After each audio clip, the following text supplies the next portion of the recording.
finishing your high school diploma, you have help. Find free adult education classes near you at finishyourdiploma.org. That's finishyourdiploma.org. Brought to you by the Dollar General Literacy Foundation and the Ad Council. This is the Bloomberg Black Business Beat.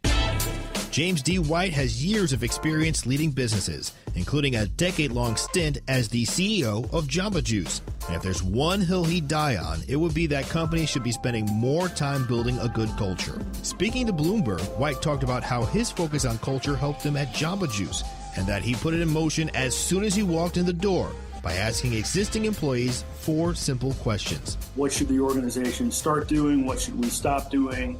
And what are the things that are working well that we should continue? And then the final bonus question is, what advice would you have for me as CEO? And we really leverage that approach with really all of our stakeholder groups and use that to build a plan to turn around and transform the company. Today, White is chairman of the board of The Honest Company and a board member at Kava. And as a person of color, he's also a big proponent of diversity as a pillar of company culture. I'm Bloomberg's Justin Milliner on the Black Business Beat. You can never have too many tools. Shop DeWalt deals at Lowe's. Get a free Select DeWalt 20-Volt Max Power Tool when you buy a Select 20-Volt Max 5-amp-hour battery kit. Plus, get a free additional DeWalt 20-Volt Max 8-amp-hour battery when you buy a DeWalt 10-inch 20-Volt Max dual-bevel compounded miter saw. Our best lineup is here at Lowe's. Valid through 6/24 while supplies last. Selection varies by location.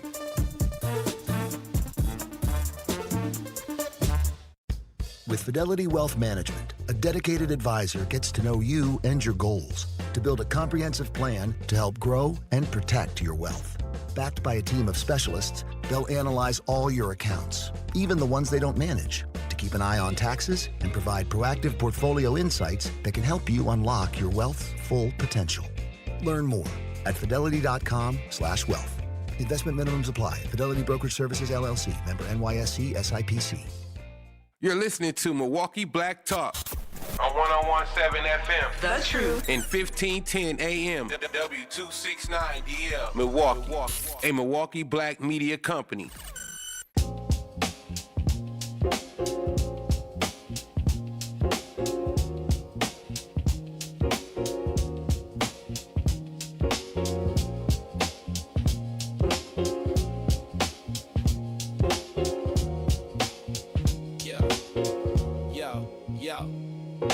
He steps to the mic with a boom ping ping. Wisdom sharper than a bee's fierce sting.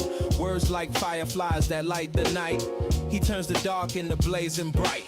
Boom ping ping, the truth takes wing. Milwaukee's voice, let the city sing.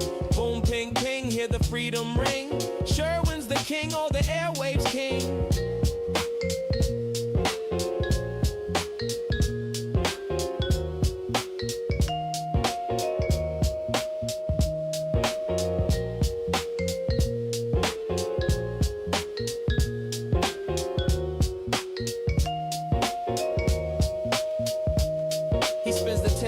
Shake the ground, unveils the truth where lies abound.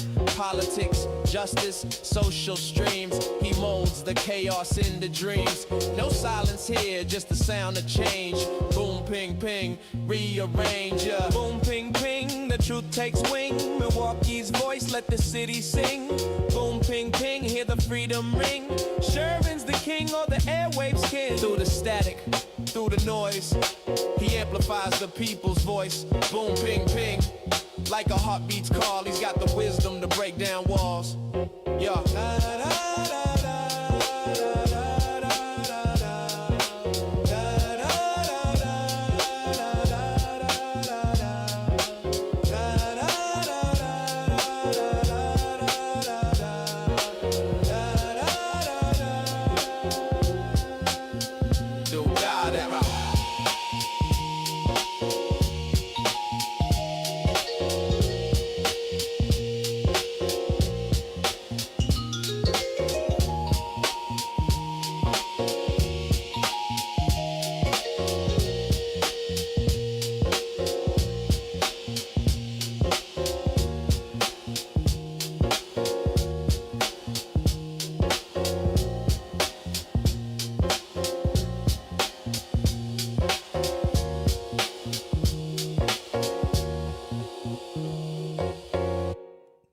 Not really a good morning.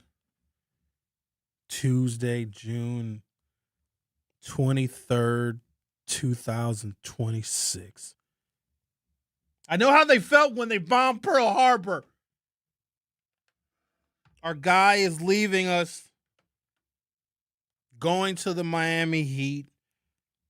Let me begin the program by thanking Giannis Antetokounmpo for giving us Milwaukee Bucks fans 13 years of incredible glory and representation and a 50-year championship. And I am so happy and so proud that all of us got to experience that literal once-in-a-lifetime event together. I can relate to New York Knicks fans. Other than the destruction, we didn't tear anything up in the city of Milwaukee when the Bucks won that championship. We celebrated in the streets, and there was a parade, and there was jubilation, and it was right on time. We needed it because we were in the middle of COVID. Of all the things that he provided to this city, and it wasn't just him, of course, he had an incredible supporting cast of a Drew Holiday and Chris Middleton and so many others. But of all of the things that he delivered for us, and I think that this is what makes him going to be a mainstay fixture in this town forever. And I really do hope that he is able to retire a Milwaukee Buck. I wish him absolutely the best in Miami, and I want him to get another championship, and he deserves another championship. It was abundantly clear that the rebuilding efforts around him the last couple of seasons were not working out so well, and because he is such a high-caliber player, you have to make the absolute most out of the years that you have, and he's been a little injury-prone the last couple of seasons, so it certainly was time to part ways, and it is time for the Milwaukee Bucks to rebuild. And I can take some solace in knowing that we were able to get a championship before the rebuilding for the future starts. But he was the face of the city of Milwaukee. I would argue that he still is. He was the image of this town. Now, if you think about the history of Milwaukee, and we talk about it frequently, and some of the history of this city is not very pretty. It's very racial. It's very segregated. Poverty and crime and hopelessness, all of those things, and also the African Americans, who are the largest minority group in the city of Milwaukee, and sometimes we're not treated very fairly. We're not really respected. But the fact that the face of this city was a Nigerian, Greek-born black man, and that gives me tremendous pride. When the 2020 season started, and some of you may remember, it was the most unconventional thing any of us had ever witnessed, because the NBA basketball season started under the duress of the COVID-19 pandemic. Do you guys remember those first NBA games and those preseason games? There was no one allowed in any arenas. It was just the players. And then on some of the broadcasts, you would see like these digital representations of people in the stands. It was really, really terrible. And then they would have like these cardboard cutouts of people, just absolutely dreadful. The Milwaukee Bucks did not allow in-person viewing of games until February 16th, 2021. And you might wonder, well, Sherwin, how do you know that date? Because I was there, and it was a phenomenon unlike anything I had ever witnessed. The Fiserv Forum holds a little bit more than 18,000 people. It's big. It's noisy. It's very crowded if you're trying to park and if you're trying to maneuver around the place, and the escalators are packed and there's people all over the place. But when we went to that first home game, February 16th, 2021, only 250 people were allowed in an arena that holds 18,000 people. I have never in my life, and I've been to different events at the Fiserv Forum where there was meetings and gatherings and all sorts of things, but I have never heard it that quiet. It was so quiet that you could hear their sneakers streaking across the floor. There was no live entertainment. There was no dancing grannies. There was no T-shirt toss. There was no bango. It was 250 people spread across an arena that holds 18,000 people. No one could sit even remotely close to the players. In fact, the closest you probably could get. So if you had courtside tickets, you were not allowed courtside because you couldn't be that close to the players. You were maybe 10 or 15 rows up. I think that was as close as they would let any fans get. But if you looked around the Fiserv Forum, I'll never forget it. Your eyes could stretch almost from ear to ear, and you wouldn't see a single person. Because at that first game, I don't even think 250 people showed up because there was a protocol, and the protocol that we had to attend those games that championship season. I'm bringing this up because we never thought in a million years that a season that could start in such an unconventional way would lead to a once-in-a-lifetime championship. It really was miserable. There was a sports bar that is connected to the Deer District. I believe the name has changed now. Now it's something else, but it used to be called the Mecca Sports Bar. Gigantic complex, probably 3 floors at least. Gigantic, huge TVs, projectors. That is the sports bar that you go to if you cannot get tickets to a game, because it's such a impressive place that it's damn near like being at the game because the screens are so large. So in order to attend the Bucks game for at least the first 4 or 5, maybe even 6 months of 2021, here's what you had to do. You had to go to the 3rd floor of the Mecca. So if you had a ticket, you had to show your tickets, your digital ticket, okay? Then you were directed to go to the 3rd floor of the Mecca Sports Bar, where it was set up like a makeshift clinic. Your name was called and you sat down with a nurse and you had to take a rapid COVID test and pass the rapid COVID test in order to get a wristband that allowed you into the Fiserv Forum. Now, remember, you already bought your tickets.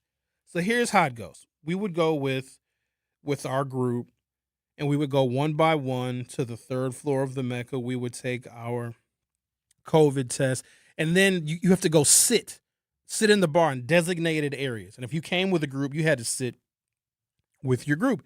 So one person goes, gets their COVID test, and they come sit at the booth, and the next person goes, because they call you in pretty much the order in which your group has tickets. So eventually everybody gets their COVID test. Now you have to wait. Now remember, you're there hours before the game. And if your rapid COVID test was negative, you got a text message saying you're good to go. Come back to the area where you took your rapid COVID test and get your wristband. You guys remember those rapid COVID tests? It's like a nightmare I'm describing. I just want to forget that whole era of American history where they would put the Q-tip in your nose and tickle your brain. You remember your brain would get tickled? And some of the nurses were nice. They wouldn't go deep into your skull. They were just little, right in the inside of your nose, just a little tickle, tickle, tickle. And there were some that, I got to get it in there. I got to shove it. And they take 2 hands and they push it into your brain stem. So you get your COVID test results, you get your wristband. I remember there was one game where, so it was 4 of us. It was usually 4 of us that would go to these games. And I got my text message to come get my wristband. Another one of our friends, he got his text message. He was good. Our 3rd friend got his text message, and we were going to go get our wristbands together because we're all going to walk over to the game together. But we were waiting on our 4th friend to get his text message so that he could get his wristband so we could all walk over together. So here's what happened. Not only did he not get a text message, one of the nurses came to our table and said, "Sir, you are not permitted to go into the Fiserv Forum. Your rapid COVID test came back positive. You have to exit immediately. And let me tell you the protocol after that. So we laughed at the guy, even though it wasn't funny. I kind of felt bad for him because he was going to miss the game. But they brought out a separate, another person who had gloves on because we were drinking beers. Because if you're waiting on your COVID test, you might as well drink a couple of beers because I think it took 30 or 45 minutes. You were waiting there for a little bit. So I remember a server came over wearing these blue gloves to grab the glass of our friend whose COVID test came back positive. And I remember him walking with that beer glass at an arm's length. And so, of course, our friend ended up leaving. And so our friend who is married and has 2 children, 2 young daughters at the time, he immediately scheduled an appointment with his doctor to get a normal, regular COVID test to double check because those rapid tests can be kind of inaccurate. He didn't have COVID. He got a false positive and ended up missing that Bucks game. I'm going to take a break. When I come back, I'm going to take you through what was a season for the ages and also the very storied career. And his career is not over, but it did start here, and we raised him and we took care of him, and his children were all born here, and we appreciate everything he's done, and his wife Mariah and all of her contributions to the greater Milwaukee community and our different agencies and our different nonprofits. And I will say this, I have probably seen Giannis play basketball, the sport that he loves, the sport that I love, more than I have seen any other professional athlete in person. I am a lifelong Bucks fan. In fact, I'm wearing my old beat-up 2017 Milwaukee Bucks hat. The first quote-unquote celebrity I ever met. I met Paul Pressey in 1986 when I was in 6th grade. He was doing an autograph signing at Super America on 76th Street.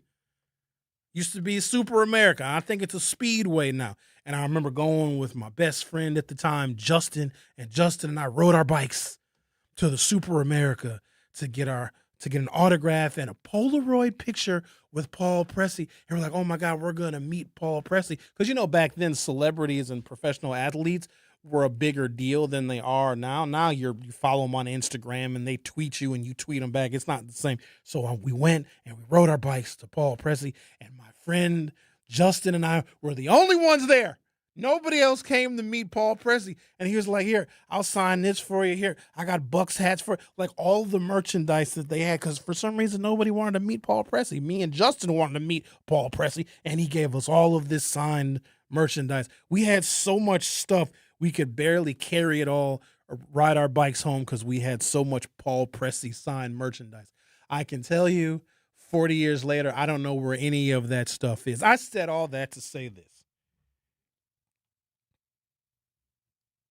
My wintertime hobby is going to Bucks games, and I will still continue to support the team, but it will not be the same.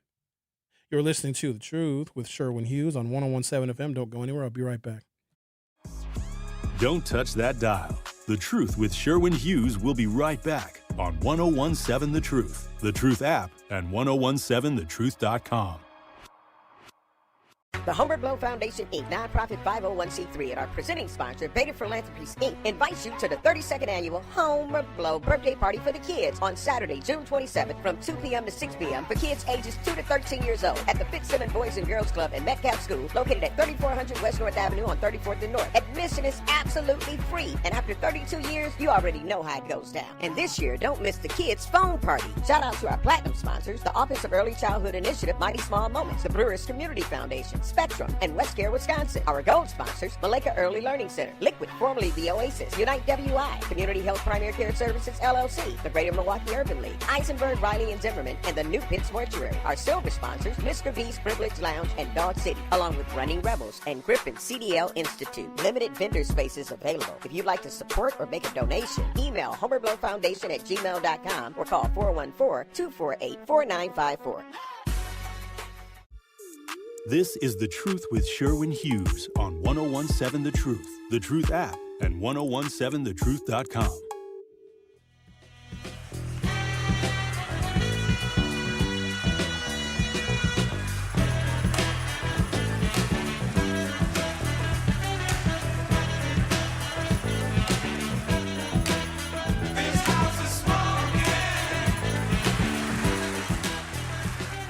When we found out we might be losing the Milwaukee Bucks, that was, oh my goodness, 2015.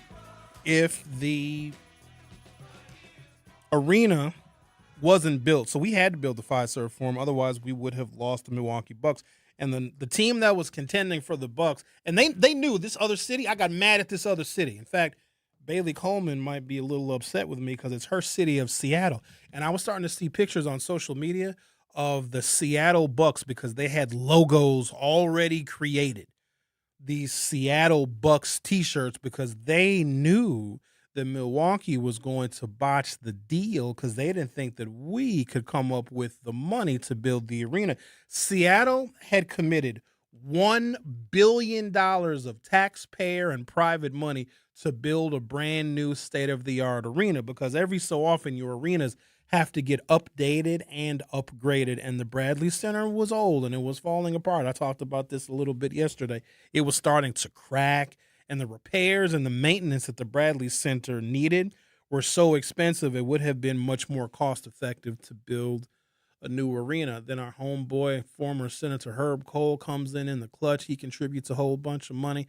And then, of course, we find some buyers, those guys from New York, some of the names you know, some of the names you do not know.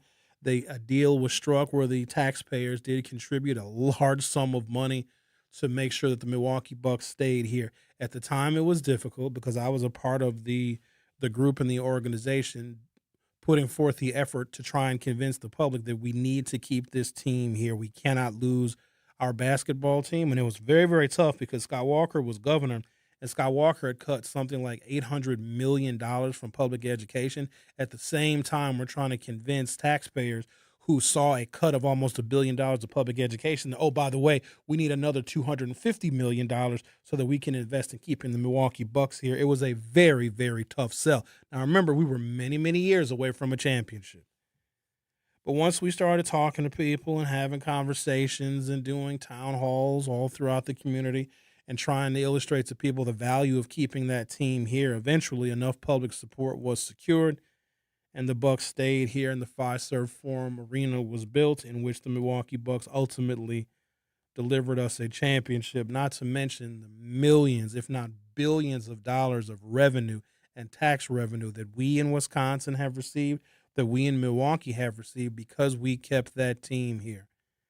It's called a jock tax. Every single player that plays at the Fiserv Forum, whether it be the visiting team, their entire roster, their whole coaching staff, and the Milwaukee Bucks players, they are paid a certain dollar amount per game. Some make $100,000 a game. Some might make a couple $1 million per game.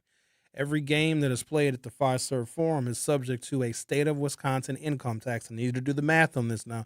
There are 41 home games, excluding the playoffs, and if each and every one of those players and those staff people are in the Fiserv Forum for 41 games out of the year, all of their salaries, all of their income per game is taxed at 6%. Please do the math on the almost 10 years that the Fiserv Forum has been open. If it wasn't for the Fiserv Forum being built, there'd be no Deer District. There would be no entertainment venues and bars and restaurants in that entire area. There would be no Landmark Credit Union music venue. All of those things bring travel and tourism dollars and tax revenue, and we needed it because without it, this state would be in even worse shape. So ultimately, it was a good thing. I forgot that the Bucks had the best regular season records in both 2019 and 2020. Now, they got beat in the playoffs both years. That's what made the 2020-2021 season so special. And also, myself and my colleagues here at 1017 The Truth, we all got to spend the day as unofficial sports broadcasters because we broadcasted from the parade downtown, the championship parade, and that was a moment that I will never forget. Troy Lowe was over on one end of the parade route with the ESPN folks. I was with, imagine this, myself, Jeff Wagner, who's a very conservative retired radio host, and Steve Scafidi. We were right there on Kilbourne and Water Street, way atop these risers, looking over this entire crowd. It was really a special moment. And then the parade comes, and Tom Barrett was cheering, but then people booed him. And then David Crowley was there. He was riding in a Jeep, and he held the sign up Bucks in 6, and everybody went crazy. And Tony Evers was there. Nobody really cared about Tony Evers, but we clapped for him more than we did for Tom Barrett. It was just an incredible moment, and the city needed it. And damn it was during COVID, and nobody cared. We were just happy to be out of the house and celebrating a once-in-a-lifetime opportunity. For fans, especially Milwaukee sports fans, the 2020-2021 season was more than just a championship run. It was a season played against the backdrop of COVID-19 restrictions, empty arenas, uncertainty, and immense pressure. When it ended on July 20th, 2021, the Milwaukee Bucks delivered a first NBA championship to the city in 50 years and one of the greatest moments in Wisconsin sports history. The Milwaukee Bucks, I remember like it was yesterday, it was Brook Lopez and it was Giannis. I don't know if Bobby was there or not. Who knows? They protested on behalf of George Floyd. So, sports fans typically, they don't like when their athletes get involved in social causes. And this is typical of your average run-of-the-mill Caucasian male sports fan, because a lot of those guys are very conservative. So whenever a football player kneels or doesn't stand for the national anthem, they always take to social media. Oh, shut up and dribble. You're not supposed to be involved in social causes, because there's some white folks that don't understand that when black athletes have a platform, they have and feel a moral obligation to call out issues that are impacting the black community. But white people don't quite understand that. White people only love black people when they're wearing jerseys for the most part.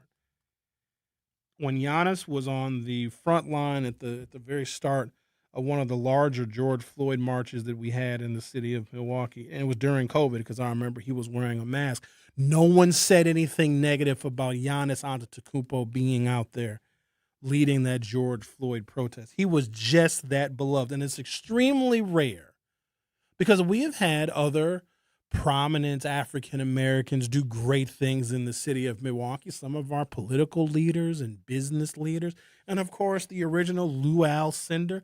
But Kareem Abdul-Jabbar, Lou Alcindor, was never the face of the city of Milwaukee. It makes me feel good to know that a Nigerian Greek-born black fellow who they called the Freak, I didn't really care for that name. I don't like calling him a freak. That's not a nice term. But if you've ever seen him dunk on 5 people, I assure you it is quite freaky. The Bucks entered the season with questions hanging over the franchise. They had posted the NBA's best regular season record in both 2019 and 2020. They failed to reach the NBA playoffs in the finals in either season. Critics questioned whether Giannis Antetokounmpo could lead a team to a championship. The Bucks acquired Jrue Holiday in a blockbuster trade to provide another elite defender and playmaker alongside Giannis and Chris Middleton. The pressure was enormous because Milwaukee was considered a title contender or bust. February 16, 2021, fans returned to the Fiserv Forum. One of the most memorable moments of the regular season happened before the championship run really took shape. On February 16, 2021, the Bucks became one of the first Milwaukee sports teams to welcome fans back after nearly a year of COVID restrictions. Only 250 fans were allowed into the Fiserv Forum for a game against the Toronto Raptors. The crowd consisted primarily of family members, invited guests, and select season ticket holders. I was there.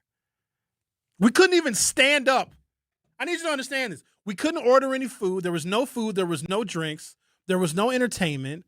Joe and Mel were just on the Jumbotron. Like, there was no on-floor entertainment. You couldn't eat, like, during halftime, there was no food. There was nothing. You couldn't. They said one of the restrictions was you couldn't even stand up and cheer, and we had to sit there wearing a damn mask. It really was torture. But ultimately, I think the sacrifices that we made were worth it. Attendance increased to 500, then 750 over the next 2 games before eventually reaching approximately 1,800 fans for Milwaukee fans. Hearing live cheers inside Fiserv Forum again was emotional. After months of empty arenas, it felt like a step toward normalcy. Players and team executives repeatedly described the fans as the lifeblood of the game. The Bucks finished 46-26, good for a third seed in the Eastern Conference, behind Philadelphia and Brooklyn. Giannis averaged 28.1 points, 11 rebounds, 5.9 assists. Jrue Holiday provided elite perimeter defense, clutch playmaking, and leadership in big moments. How ironic is this? First round, the Bucks played the Miami Heat, swept them 4-0. This was revenge. The previous season, Miami embarrassed Milwaukee in the Orlando Magic bubble, eliminating the Bucks in 5 games. In 2021, Milwaukee swept Miami. That's what I met. Who did I meet? I met so many celebrities. You guys remember the celebrities? No, you probably don't. The celebrities that came to Milwaukee during their championship run. Sierra and Russell Wilson, Chance the Rapper. Sheryl Crow was there with her son sitting like in the 200s. I'm thinking to myself, Sheryl, don't you have a Grammy? Why are you sitting in cheap seats? And she was just sitting just amongst the regular people. Because apparently Sheryl Crow, you know, the white lady that made a bunch of songs in the 90s, A Change will Do You Good. You know that song that you probably never heard before? And so she's just sitting with regular people way far away. Alex Rodriguez, I met him. He's a jerk. He's not very nice. Kind of arrogant. But then I met the man, which I don't shut up about. Because every so often, I'll post those pictures from that 2021 Bucks championship season when Dave Chappelle came to the Fiserv Forum. And he sat relatively close to me. And then halftime came, and I'm thinking to myself, I'm about to meet Dave. And nobody was talking to Dave. People just left him alone. It was like a bubble that was around him. Like people were intimidated to talk to Dave Chappelle. And I'm waiting until halftime. I'm hoping he gets up. If he doesn't get up, I'm going to go over to him because he wasn't sitting very far from where I was. He gets up. I see him walking toward me. I got up and I said, who knows what I said? I probably said something like, blah, blah, blah, blah, blah, blah. Dave, can I get a picture? And he was like, yeah, let's take a picture. And I gave him a great compliment on his art, his work, and his comedy. And then he gave me a very approving look. And then at that point, a whole line of people decided that they wanted to get pictures with Dave. That's because Sherwin is a leader.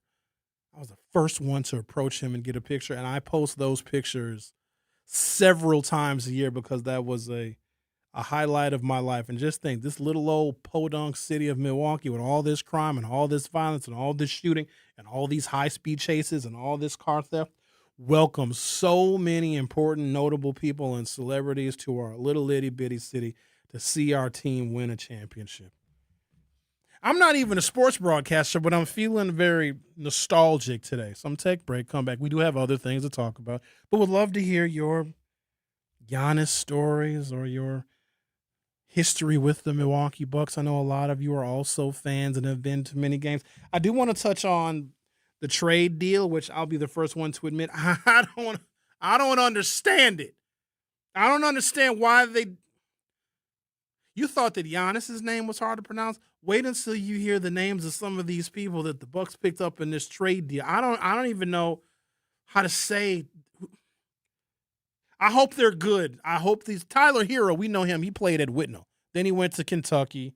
Then he went to okay, fine. We can welcome back the hometown guy. He ain't bad. He averages right around 30 points a game. We're going to need a scorer. So we'll see. We'll see. The Truth with Sherwin Hughes on 101.7 FM. We'll be right back. Don't touch that dial. The Truth with Sherwin Hughes will be right back on 101.7 The Truth, The Truth app, and 101.7thetruth.com. I'm Sherwin Hughes, and I know the power of Stars and Stripes Honor Flight firsthand. As someone who's been on an honor flight, I can tell you it's a day you'll never forget. Stars and Stripes Honor Flight gives our oldest veterans who served in any location in June of 1975 or earlier a free one-day trip to Washington, D.C. for veterans. Airfare, meals, a coach bus tour, and special flight apparel are all included. It's a day of honor, gratitude, and camaraderie. Veterans who served in the Vietnam or Korean War go to flySSHF.org and ask for an application.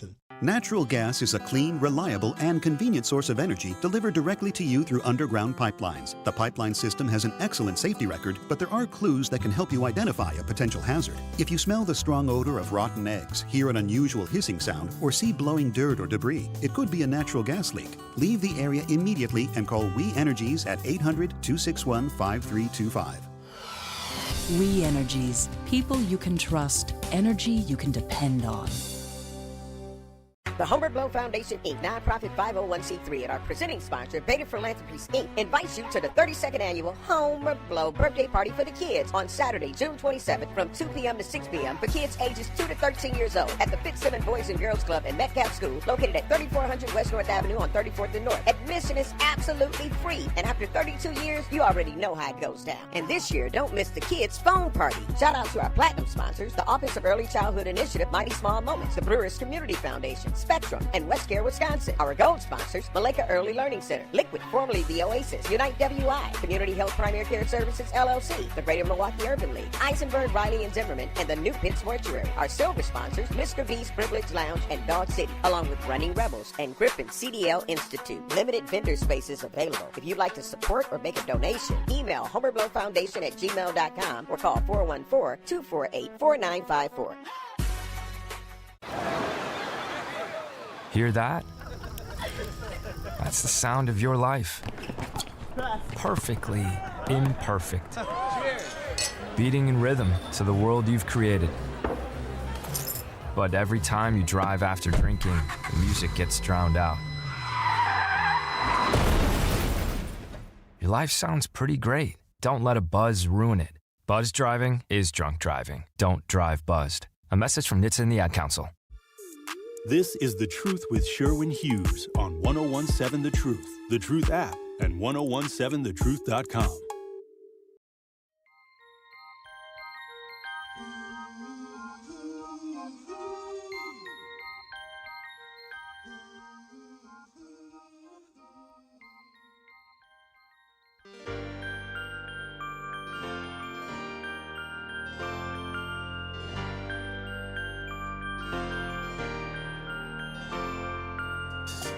Correction. I think it's 19.5 points per game that Tyler Hero averages, not the optimistic 28 points that I said. And the correction was via my esteemed producer, Xavier Whitaker, who says he knows more about sports than Jesus. So thank you for your correction. You can Google me. For what? Sports. Oh, are you like why would I Google you for sports? Have you done stuff? Have you ever played a sport? Oh, yeah. That's what I said. You can Google me. What sport did you play? I didn't know that you played a sport. Oh, yeah. Football and basketball. What the hell are you doing sitting across from me right now then? Oh, well, life happens. Oh, fair enough. Did you have college aspirations in the sporting arena? Yeah, like I said, you can Google me. No, I'm not going to. This is saying.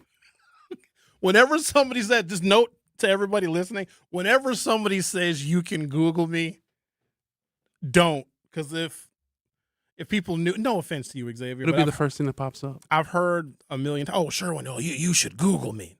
No, if I don't already know who you are, I'm not going to waste a Google on you. At long last, the Giannis Antetokounmpo trade saga is over. On Monday night, the Milwaukee Bucks agreed to trade the two-time MVP along with, Bobby Portis, who could have ran for mayor if you asked me, and Bobby would have won. Portis was traded to the Miami Heat for Tyler Hero, Khalil Ware, Jamie Jaquez Jr., and Kasparas Yakachunas. I think I'm saying it right. 3 first-round picks, including number 13 this year, 1 pick swap, and another second-rounder, according to ESPN's Shams Charania. Which franchise won the long-awaited blockbuster? Will Antetokounmpo boost the Heat back to title contention? Is the Bucks rebuild off to a strong start? ESPN insiders Zach Cram and Ben Golliver are examining the deal from every angle, including trade guy. I'm not getting into all that stuff.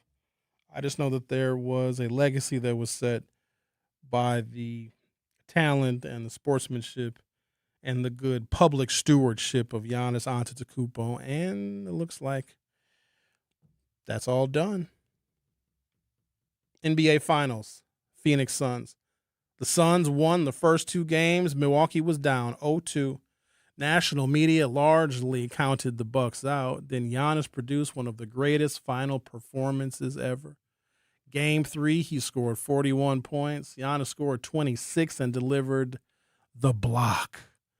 His chase down rejection of DeAndre Ayton's alley-oop attempt became one of the most iconic defensive plays in finals history. Game 5, Jrue Holiday stole the ball from Devin Booker. Holiday then threw the famous alley-oop pass to Giannis, the Valley-oop they called it. One of the greatest plays in NBA Finals history. Game 6, July 20, 2021, Fiserv Forum. The Deer District packed with tens of thousands of fans outside. Giannis delivered a 50-piece, 14 rebounds, and 5 blocks. Milwaukee defeated Phoenix 105-98. The Bucks won the NBA championship. Giannis was named Finals MVP. I took a picture with the trophy. I posted it on my social media. I even took a picture with the ring. Well, they had a traveling ring. Wasn't the real ring. Put it on my finger and it didn't fit. Because I got big man hands and it didn't fit, but I took a bunch of pictures with it. The championship trophy did make its way around the entire state of Wisconsin. In fact, when Alex Lazary, who is the son of one of the former owners of the Milwaukee Bucks, when he was running for the U.S. Senate, he took the damn championship trophy around the state of Wisconsin as he was running for the U.S. Senate. What was Alex Lazary's father's name? I don't know why I can't remember. You know his name, sports guy Xavier? Alex Lazary was the younger son who, I got to look it up. Yeah, no, that's a very niche thing. I thought you knew sports. Alex Lazary? His dad was one of the owners of the team. But you're not a Bucks fan, though. Or you're not an NBA fan? I'm not a Bucks fan. Do you have a favorite team? Mark Lazary. I like the NBA. I like LeBron James. I know that's going to get you a whole bunch of hate. I think LeBron is great, actually. And I thought that there was a period of time where the Milwaukee Bucks could have and should have picked him up. But I think his personality and Giannis probably wouldn't have worked out well together. Like Dame Lillard. Dame was never happy in Milwaukee, which is unfortunate that his time here was short-lived. And then Dame Lillard, of course, had a pretty significant injury, and it turned out to be more of a bust than a boom. Yeah, I hugged the championship trophy, and it was great because most people will never be able to have such an opportunity. Why the championship was special for Milwaukee? This wasn't just another title. It represented 50 years of waiting. The Bucks' previous championship came in 1971 behind Kareem Abdul-Jabbar, then Lou Alcindor, and, of course, the Big O, Oscar Robertson.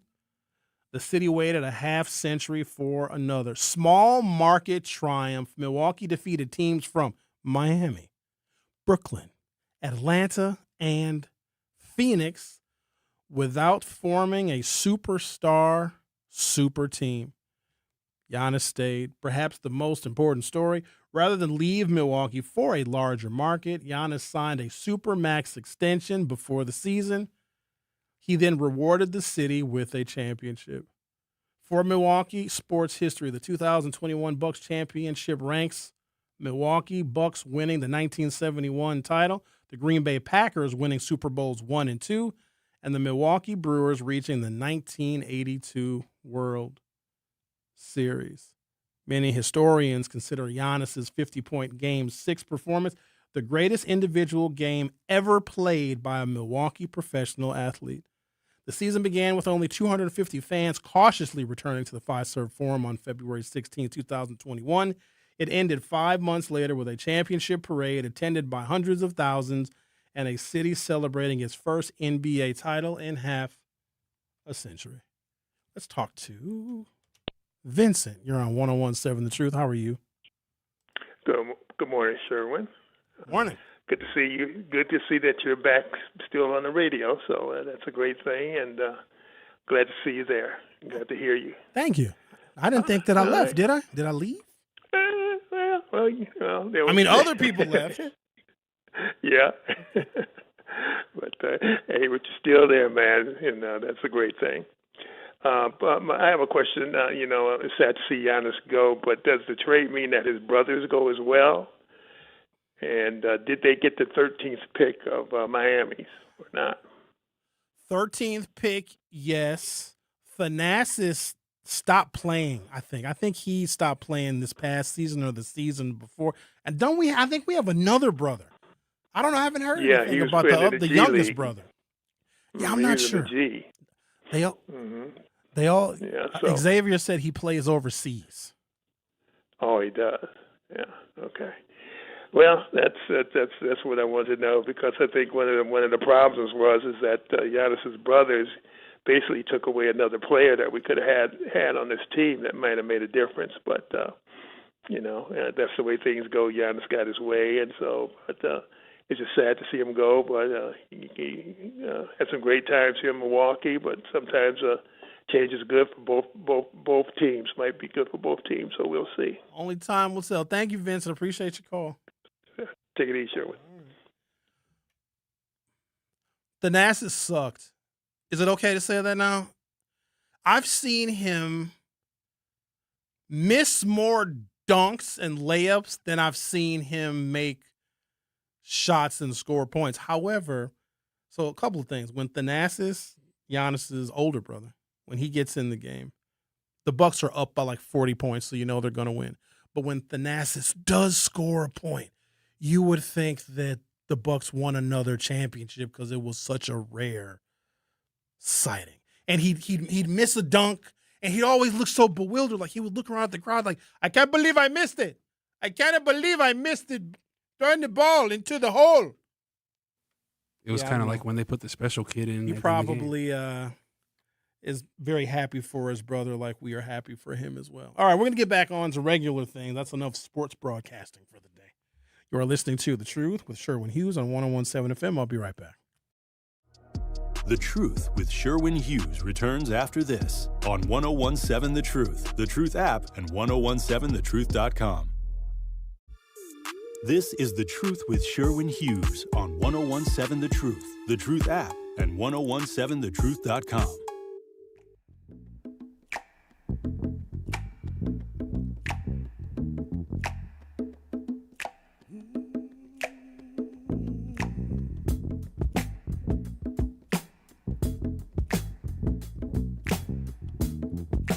Well, that was a short break. So there's some news in the race for Wisconsin governor that I think is worthy of sharing, that also corresponds with today's YouTube poll. Missy Hughes, no relation, made the, I'm assuming, tough choice to drop out of the race for governor. Now, with Missy Hughes and her experience being with the Wisconsin Economic Development Corporation, also some experience in the private sector, she was, I suppose, for some, a solid, non-controversial, not overly political choice for governor. She's also a woman, which could be a history-making endeavor, and we do have several women that are still in the race, but she did something that I think the other candidates are likely considering. It's just a matter of timing. Missy Hughes dropped out of the race and then put her full support behind Sarah Rodriguez. It seems that the party faithful are starting to line up behind Sarah Rodriguez. Personally, as just a resident and just as a voter, I am not there yet because as lieutenant governor, we just haven't seen or heard much from her. And the thing about being lieutenant governor in the state of Wisconsin, you really don't have a job description. You don't have to preside over the state Senate. You're not really actively involved in creating policy. You can travel, you can raise money for other Democrats. I suppose you can do whatever it is that you want, but I found it peculiar that she did not spend very much time, or at least it wasn't announced publicly that she spent very much time in Milwaukee. And I take offense to that because this is the largest city and the economic engine of the state. And if you are a statewide elected official, Tony Evers spent a lot of time in Milwaukee. He was here often. He would come and do events. Of course, he would come to political events and fundraisers, but he also delivered a lot of money and a lot of resources to the city of Milwaukee. Tony Evers was not some fancy, flashy guy that excited you when he spoke, but he was very consistent. I just don't know Sarah Rodriguez. I also can say that I've never met her. I've reached out a couple of times looking for an interview. Those calls were not returned, and then eventually I stopped calling. And then there was a candidate forum that I attended. It must have been last fall. And as she was making her way through the crowd of attendees at this very first candidate forum that was at the Cooperage, I saw her coming and I got up and walked away, because if I had not met you in all of the years in which you have been lieutenant governor, let me just give you, I guess, some context here.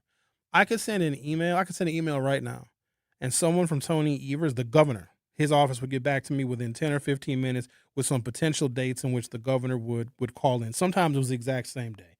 So there was unprecedented access to Tony Evers, but not the same kind of access for his lieutenant governor, or with his lieutenant governor, who didn't have nearly the job that Tony Evers has. So the benchmark, the comparison is pretty steep for Sarah Rodriguez, because she's in some pretty steep company, because Tony Evers did give, for what it was worth, time and attention to the city of Milwaukee, because I think that he understands the importance of how Milwaukee is doing is also a barometer for how the rest of the state is doing. Oh, by the way, I have a State of the Nation report that ranks all 50 states, including, of course, Wisconsin, on how we are doing as a state on a variety of categories. And I want to share this with you in a little while. It's children and families, the environment, social capital, inequality, citizenship, and democracy, a whole bunch of different categories.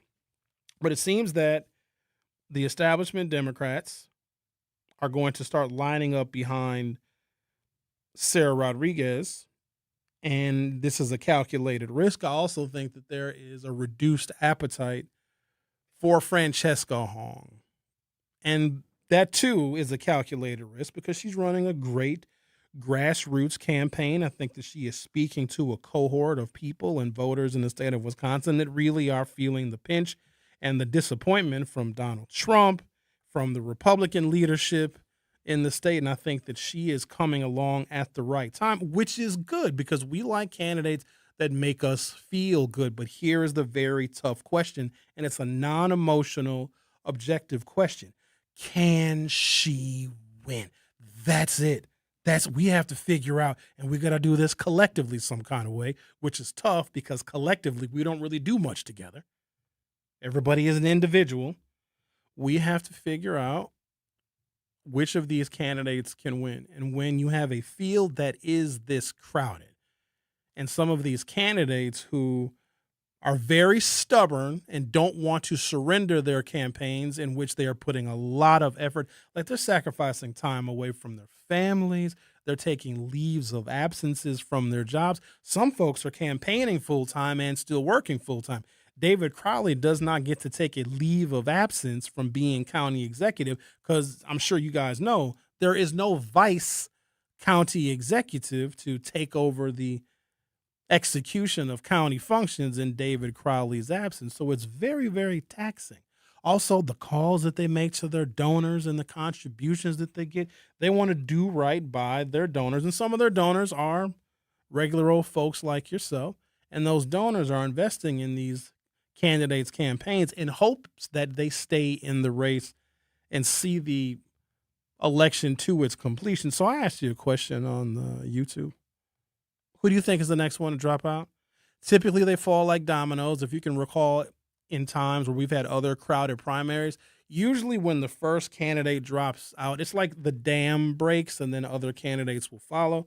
And if you are less than 10 or 15% in the latest public polling, the likelihood that you will be able to capture and captivate more attention from voters in the upcoming, essentially, month. Early votes are going to start taking place within the next 4 weeks. If you're on the permanent mail-in list, the mail absentee list, you're going to be getting your ballot probably in about a month. Early voting is going to start in Wisconsin officially the last week of July. Also keep in mind it's summertime. People are going on vacations. They're doing all sorts of non-political things and not really paying attention. This race is coming to a close fairly quickly. But who do you think is the next one to drop out of the race? The choices that we gave you. Now, we couldn't fit all of the people that are still currently in the race as Democrats running for governor, but we put a couple of names that you may find interesting. Should Mandela Barnes be the next one to drop out? What do you think? Go to youtube.com or open up your YouTube app from your smartphone or other mobile device. Search 1017 The Truth. Hit subscribe, of course.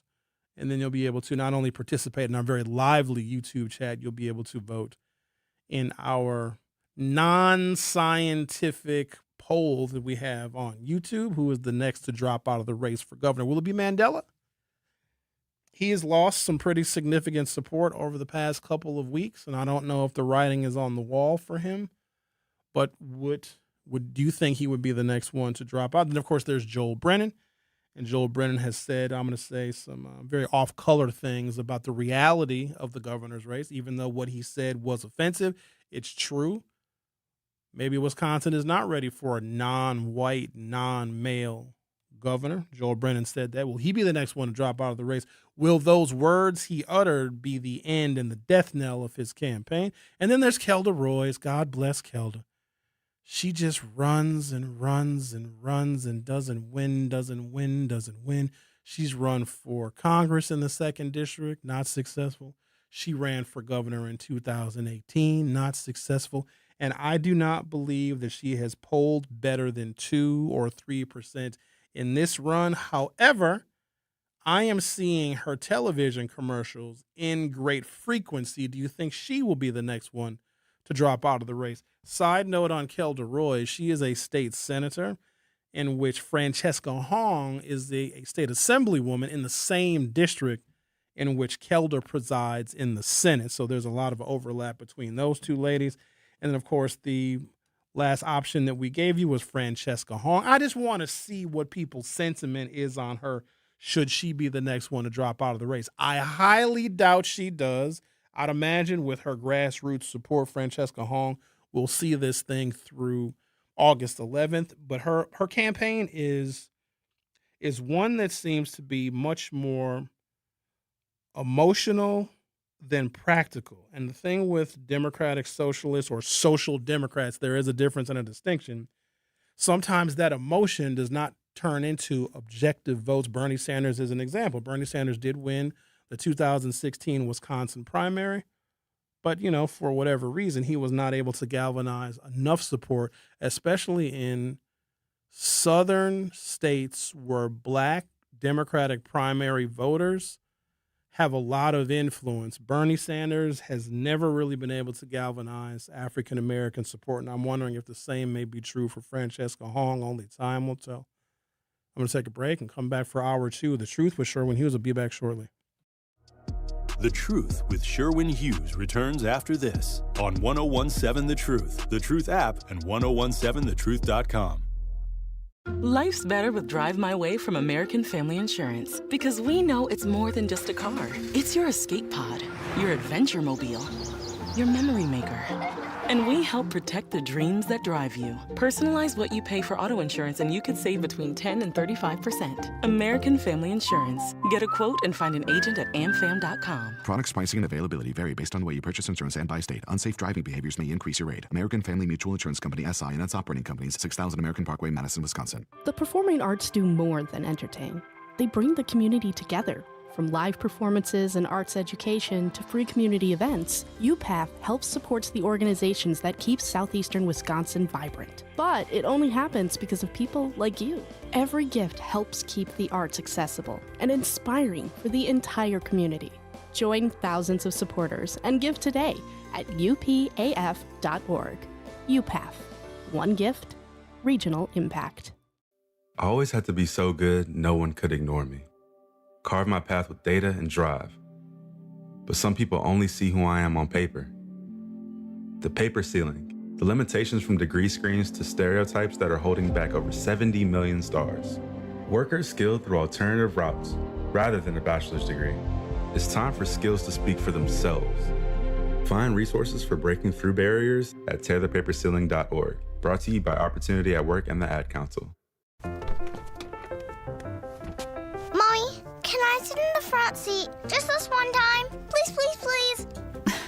No, not yet. But why? Because I love you, and you're just not ready yet. Now, get in the back so I can get you in your car seat, please. Putting your kids in the right seat for their age and size is an act of love. Check that your kids are in the right seat at NHTSA.gov/the right seat. Love protects. A message from NHTSA and the Ad Council. Hear that? That's the sound of your life. Perfectly imperfect. Beating in rhythm to the world you've created. But every time you drive after drinking, the music gets drowned out. Your life sounds pretty great. Don't let a buzz ruin it. Buzz driving is drunk driving. Don't drive buzzed. A message from NHTSA and the Ad Council. You're listening to the home of Milwaukee's realest conversations on 101.7 FM and 1510 AM. W269DL, Milwaukee, a Milwaukee Black Media Company. This is The Truth with Sherwin Hughes on 101.7 The Truth app, and 1017thetruth.com.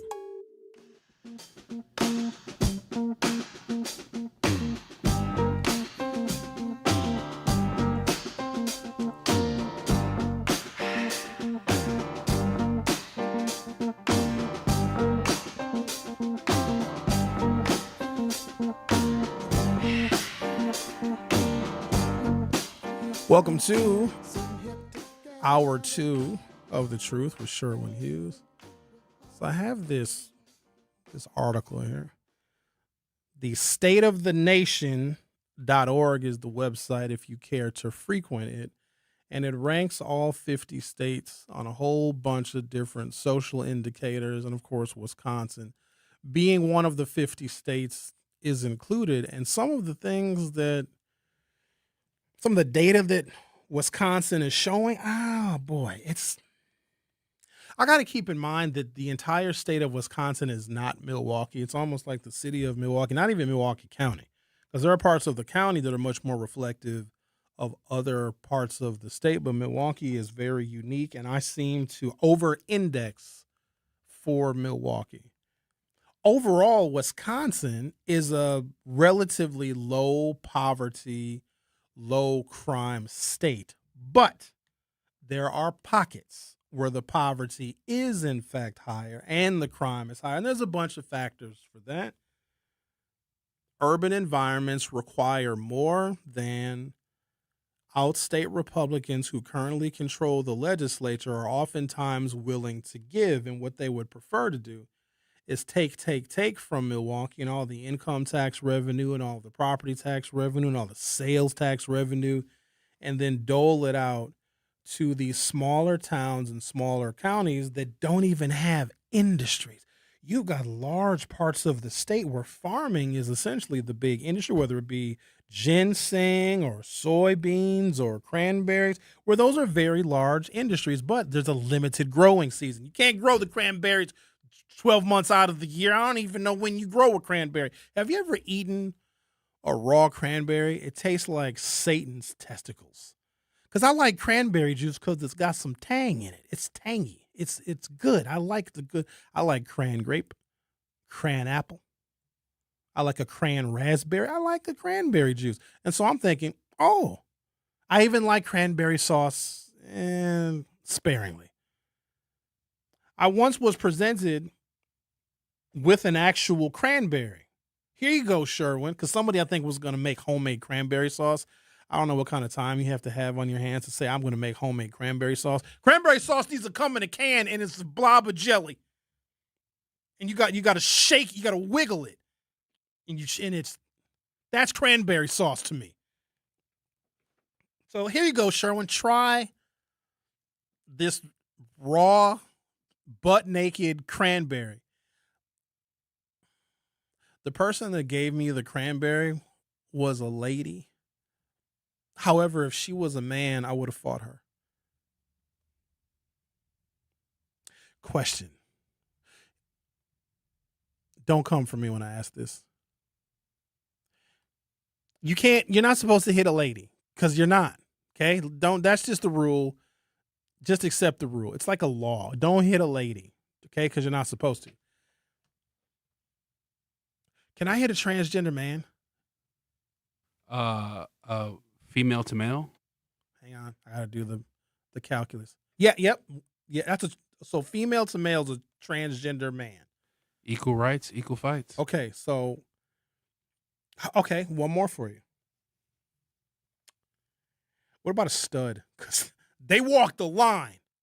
What do we do what if a stud? Because I've had, I don't want to say a near fight with a stud, but it got tense for a while. You can beat on a stud. They identify as male. They're actually offended when you call them a female until you start beating them up. Then they'll say they're a female. Hang on a second. So studs, you're telling me, and I'm learning, and I appreciate your honesty, Xavier. So studs identify as men. So I call a stud a sir, a fella. Yeah. Hey, what's up, bro? Well, yes, most of the time. It all depends on the stud, but I would say 90% of the studs say they identify as male until you start beating on them, and then they say they're female. So I guess the beating on them is kind of a gray area.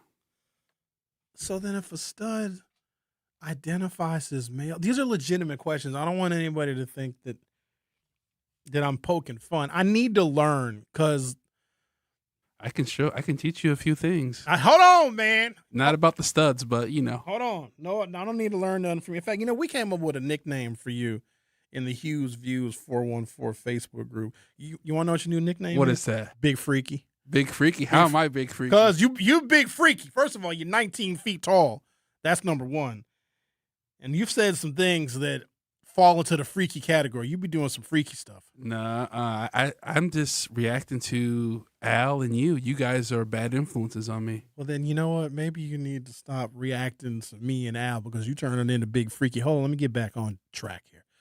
Okay, so studs identify sometimes as men, but wouldn't that make them transgender? Because if you're one gender and you identify as the other, that's the trans, like you're translating from one gender to the next. But a stud is its own category. Yeah, see, it all depends because you got your black studs and you got white studs, so it's like different things. I know the black female studs, they swear they're men. The white ones, it might be a gray area depending. If you got the butch bikers, they might more identify as, men, if that makes sense.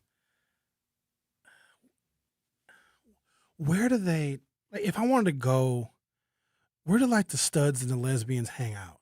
Do they have a clubhouse somewhere? Do they have a group, an affiliation or an organization? I want to just see them. Well, it used to be that one bar that was open, but it's closed now. Of course you would know this because you're big freaky. So there was a stud bar. Oh no! Remember that bar in Cathedral Square? This is it. Oh, that was just gay. Oh, I thought that was Oh, it was. Well, hold on. Yeah, that's where they would go to congregate. I would assume. There was a gaggle of gays that went to This Is It. How do I know? I've been there before. Yeah. In fact, I went out New Year's Day 2020, actually. COVID year, but before COVID started. So myself and my friends, we didn't go out New Year's Eve because that's an amateur hour, and going out New Year's Eve is it's not for me. So we all agreed to have dinner New Year's Day evening, and the only places that were open, the whole city of Milwaukee was shut down because everybody had partied the night before. So no bars, no restaurants were really open except for Elsa's, and This Is It. And so we went to Elsa's, and we were looking for somewhere else. I'd never been to This Is It before.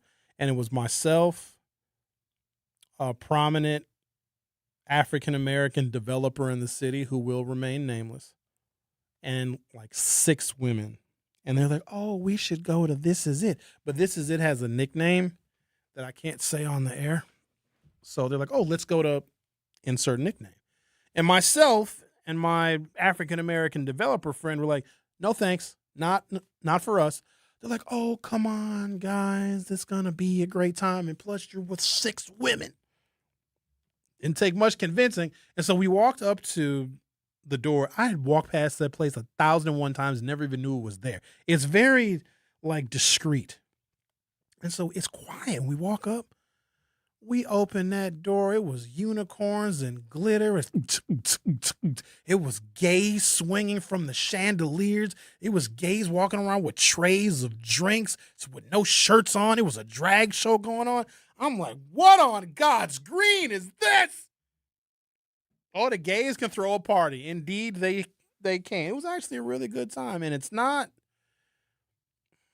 if you're a straight man, it really isn't what you think. In fact, I bet a lot of straight men, if you went to a gay bar, you would be probably very disappointed in how many men probably don't find you attractive. It's men probably think like, oh, they're going to be hitting on me and touching me. No, they're not, because you're probably ugly and fat. So no, they're not. It's not like that. It isn't. But I do know that straight women can go on the dance floor and have their way with gay men, and they don't have to worry about these gay men pursuing them sexually. They just are out there having a really good time. The women that we were with really, really let loose, and that was actually fun to see, because at the end of the night, it was me and my developer friend and these 6 women that just literally threw themselves on men that they know they can't have. So, look who's on. Oh, boy. See, this is a call I shouldn't take, because this is influencing you, big freaky. No, it's all good. Let's talk. Hey, Al, how are you today? I'm doing fine. One thing you have to remember, a lot of studs and bulldaggers, some of them Al, still before like... you go on, is there a difference between a stud and a bulldagger? Are these like different like cultures?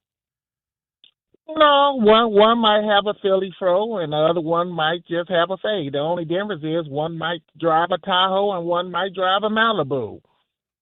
But you must realize that some of these studs and bulldaggers still like pipe. They just do it discreetly.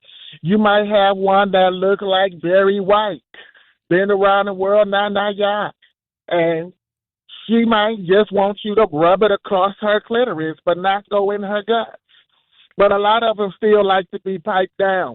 Now, I know some of the white lesbians, they used to call I used to call them super dykes. Oh, because they drive them big Harleys, and they had them big like triple D's on the sitting on the gas tank or the crotch rockets. But when you get them behind closed doors and you pull them biker shorts down, they spreading everything across the rainbow. And also, straight women also know as well that some gay men are the freakiest men, because they'll do anything and everything with no hesitation. And they don't have no morals and no barriers on what they won't do, what they won't do. It might be 2 lips going on down there on each tongue and one on the booty. Oh. And one going across the mouth. You know, so there are certain levels to it, but just because they are a stud, a bulldagger, or a dyke, some of them still be piped. See, the word on the street, especially with the old men, the lesbian, the bulldaggers, and the dykes is the closest you can get to a recycled version, because nobody is really hitting it. That's why the grip power is so strong, and that's why if you go in there raw, the man is usually getting ready to bust within 2 minutes, because it's fresh and it's tight, and the gripping power is surreal. And some of them will squirt on you, too, if you hit that spot. But I just wanted to, send that information to you, and y'all have yourself a great day. And maybe one day, one of them will sit on your face, and the other one will sit on the bed frame. Have yourself a good day. You'll learn something. Bye-bye. Wow. How do you feel about that? It's my fault, because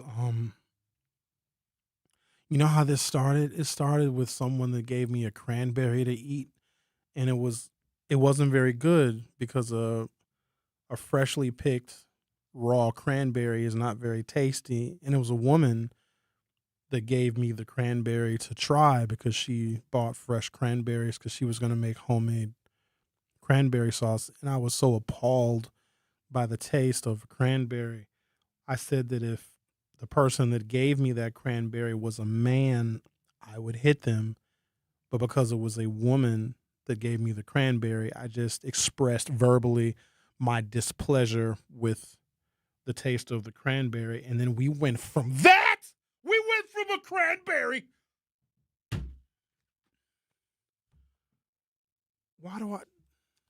We could just, maybe just talk about sports.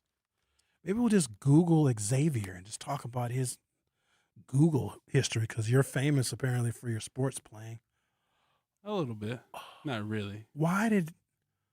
You're the producer. You're supposed to stop that. That's good radio.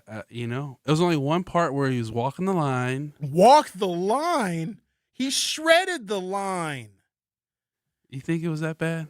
Oh man, he called my podcast last night, and when he calls the podcast, he usually just uses a lot of profanity to express his displeasure with like politicians. Like he'll call politicians a bunch of very profane names if he doesn't like what they're doing or how they're representing us. But when he calls the day show, these morning shows, well, he's worse on my show than any other show. Because I hear him call other shows, and he's like, oh, well, I want to share this, and I'll share this. Everybody have a nice day. No. When he calls me, I can't even, like, reference anything that he said. Why don't we do this? Let's take a break. We're gonna recombobulate. We're gonna get ourselves together.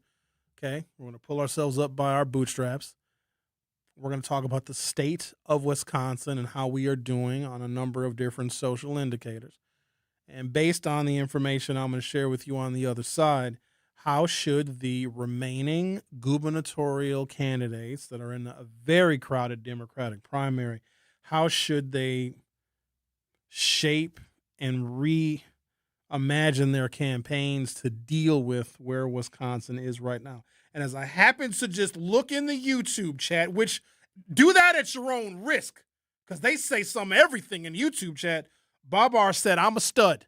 So I'll tell you what, Babar, you want to call in and just put all the myths to rest, sir? You are listening to The Truth with Sherwin Hughes on 101.7 FM. I'll be right back. Don't touch that dial. The Truth with Sherwin Hughes will be right back on 101.7 The Truth, The Truth app, and 101.7thetruth.com.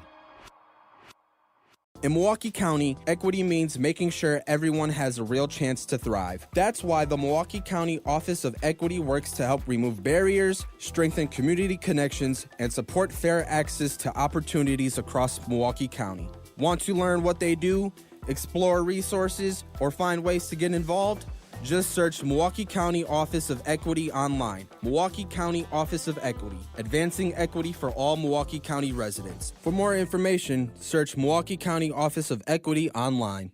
At UW-Milwaukee, students don't have to wait until college to start building their future. Roar Ready lets students K through 12th grade join in hands-on programs across campus. From science and tech to arts, sports, and more, students try new things, meet new people, and build skills that matter. Programs are led by UW-Milwaukee faculty, staff, and current students. And it's easy to register online. Get started today at uwm.edu/roarready. UW-Milwaukee. Roar Ready. Your child's future starts here. Hear that? That's the sound of your life. Perfectly imperfect. Beating in rhythm to the world you've created. But every time you drive after drinking, the music gets drowned out. Your life sounds pretty great. Don't let a buzz ruin it. Buzz driving is drunk driving. Don't drive buzzed. A message from NHTSA and the Ad Council.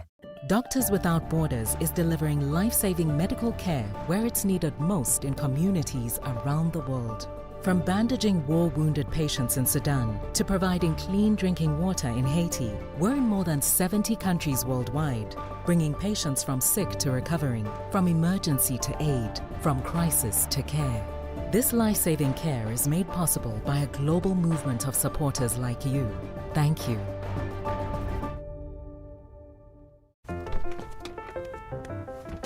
Mommy, can I sit in the front seat just this one time? Please, please, please. No, not yet. But why? Why? Because I love you, and you're just not ready yet. Now, get in the back so I can get you in your car seat, please. Putting your kids in the right seat for their age and size is an act of love. Check that your kids are in the right seat at nhtsa.gov/the right seat. Love protects. A message from NHTSA and the Ad Council. This is The Truth with Sherwin Hughes on 1017 The Truth, The Truth app, and 1017thetruth.com. Somewhere, somehow, I've got to let him know how much I care. I'll never give up looking for my baby. Been around the world and I can't find my baby. I don't know where. If you go to youtube.com or open up your YouTube app from your smartphone or other mobile device, search 1017 The Truth, hit subscribe. You'll be able to peruse our YouTube chat. Parental, what is it called? A parental discretion advised. There you go. Be careful because they'll be talking about all sorts of stuff in the YouTube chat. Sometimes they're following along with what I'm actually saying on my program. Sometimes they're talking about chicken wings and vaginas. I don't know what they talk about. It's not my problem. You also can vote in our YouTube poll. Missy Hughes is the first of the major Democratic candidates running for governor in the state of Wisconsin who has opted to suspend her campaign, even though I believe she is still going to appear on the November 11th ballot. Missy Hughes, no relation, has dropped out of the race and has put her support behind the current lieutenant governor, Sarah Rodriguez. And I had a Sarah Rodriguez story where the more I read about some of these candidates, the more disappointed I get. Sarah Rodriguez said at one point in time that Francesca Hong, then I think she may have mentioned another candidate. Oh, Mandela. And I respect her for saying this, but I don't respect the fact that she backtracked on it. She questioned, and she should as a candidate that is competing. People don't compete anymore. I think we feel that competition is mean. That's what it seems like because everybody is trying to be like overly nice because political correctness is gone. And there's some folks, I believe, that are trying to overcompensate for it. And they don't want to say anything that might be mean. They don't want to say anything that might be offensive because they might hurt somebody's feelings. Screw that. We are fighting for the fate and the salvation of the world. This is no time to be nice because you see where nice gets you in the dustbin of history. You got to go get it now. You got to go after it. I want somebody that's going to be able to talk just as much smack to Donald Trump as he talks to everybody else. Because that's the thing about Trump. Don't nobody ever even challenge him. They just let him say it and get their feelings hurt by it. Take it to him. And also, you got to sharpen your skill set. If you want to represent us, these Democrats should be taking it to one another. I want to see somebody fight now. Don't be mean. Don't call them names. Don't call somebody out their name. But if their record sucks and if they don't have the experience, you got to say that. And if you've accomplished things and if you've delivered for your constituents, if you've delivered and you've got a proven track record, you got to say that now. They ain't saying it. Bunch of weaklings. So Sarah Rodriguez, as lieutenant governor, she's got every right to say what she said. She said she questions the general election electability of two candidates. One was Mandela, and we got history of his general electability because he lost in 2022. But then the other candidate that Lieutenant Governor Sarah Rodriguez mentioned as far as their electability in a general election is Francesca Hong. Then somebody got mad at her for saying that, so she backtracked and said, no, any of these primary candidates can beat Tom Tiffany. No, they can't. No, they cannot. And we know that each and every one of the candidates still in the race for governor cannot beat Tom Tiffany. But the fact that she said something and she made a statement, she said, look, I don't think Mandela could beat Tiffany. I don't think Francesca Hong could beat Tiffany. She should have stood on that. Instead, she backtracked. Well, no, I didn't mean it. You know how hard it is to vote for someone to be an executive when they can't even execute a statement and stand behind it? So if you say something like that, if you say Mandela can't win a general election, tell us why. Because that's not necessarily a mean thing to say. We're fighting for the fate of the leadership of the state of Wisconsin, which a lot of us live and we care about. And I'm not leaving Wisconsin. Even if I left Wisconsin, where in the hell would I even go? Montana? Go to Utah and be a Mormon? I live in Milwaukee. I love Milwaukee. Side note, Milwaukee is the stud capital of the world, which explains a lot. Yep.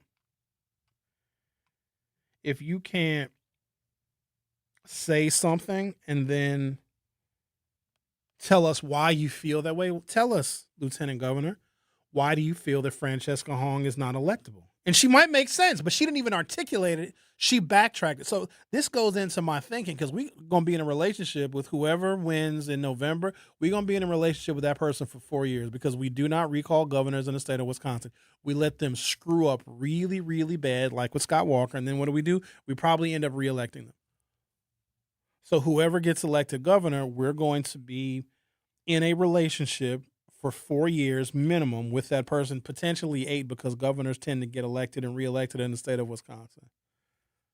And if the current lieutenant governor, who I think is going to start getting more support as more Democrats drop out of the race, they're going to put their weight behind her. If she feels that there are candidates in the race that cannot get elected, we all need to know why, because I come to find out they're having candidate forums all the time. There was one at Dr. Howard Fuller's school on Saturday. I knew nothing about it. I think they're blocking me out. I think they don't want me to know, because I'm not getting a damn press release about these gubernatorial forums. I'd like to go to one. Apparently there was one last night. And how did I find out? I saw a Facebook post that was dated from yesterday that there was a gubernatorial forum. How come they don't want your boy Sherwin to know? Why can't I go to a gubernatorial forum? I want to see some forums. I want to see some gubernatorial. I want to hear some questions and some answers. I might want to ask a question. You know how you go up to the microphone, you got to put your name on the list. Okay, up next is Sherwin Hughes. Sherwin, can we have you come up to the microphone? And then you know how people come up to the microphone at those forums because they're not used to talking on a microphone. It's usually, hi. I'm sorry. Can you hear me? Is it? Oh, sorry. Hi, candidates. I would like to know your position on income taxes in Wisconsin. I want to ask a question about income taxes in Wisconsin. How come they don't want me to know? Very disappointing. All right, here we go. What do we have here? The Bipartisan State of the Nation Project has collected extensive data on Wisconsin and compared it with other states. Below, there's information that provides a brief progress report that shows the state rank and trend for each measure. Wisconsin ranks higher on average in the topics of work and labor force, inequality, and citizenship and democracy, but lower on the economy at 23rd out of 50, civil liberties at 26, and life satisfaction at 26. So you Wisconsin people aren't satisfied with life? Could be because of the cold winters. Wisconsin also outperforms its Midwest neighbors in 0 of the 14 topics and is improving over time on 7 of 31 measures. So wait a minute. Wisconsin doesn't outperform any of our Midwest neighbors on any of these topics. Well, that's disappointing that Michigan and Illinois is beating us.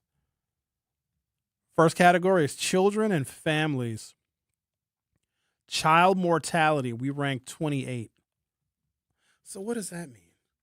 So if we rank number 1 in child mortality, does that mean that we don't have a lot of child mortality, or we have a bunch of it? Low birth weight in the category of children and families, we rank 18th. Youth depression, we rank 11. Children living with a single parent, we rate 24th. I don't even know what the hell that means. Environment. Net greenhouse gas emissions, we rank 31. Air quality, we rank 13. Okay, here's a category that should make sense to me. That'll help me figure out these numbers. All right. Inequality, income inequality. So the category is inequality. First little section here is income inequality. We rank 4th in income inequality. Does that mean that we don't have a lot of income inequality? Why am I asking you all? You guys probably don't know. What about you, Big Freaky? What? I'm trying to figure out okay, here we go. Social capital. Wisconsin ranks 25th in volunteerism. So does that mean that 25 states volunteer more than us or less than us? Okay, in the other category or the other section of social capital, trust in other people, Wisconsin ranks 1. So we trust people. That's your problem. You trust too many people. Citizenship and democracy. Oh, here we go. So the lower the number, the better we are. Wisconsin ranks 8th, and it's color-coded in green, so I'm assuming green is good. So we rank 8th in citizenship and democracy. You know, Wisconsin has got some of the highest voter turnout in the country. Think about that for a second. Life satisfaction.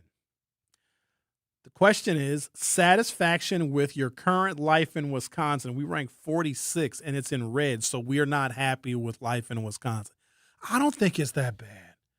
Now, I also live in Milwaukee where there are a million things to do. Oh, speaking of which, the famed night market returns on Wednesday. It'll be held right here in front of the 3rd Street Market Hall on West Wisconsin Avenue, and it extends up Martin Luther King Drive. It might extend, I think it begins right at about 4th Street, and it's here at Wisconsin, and it goes to probably, I'd say, 5th Street.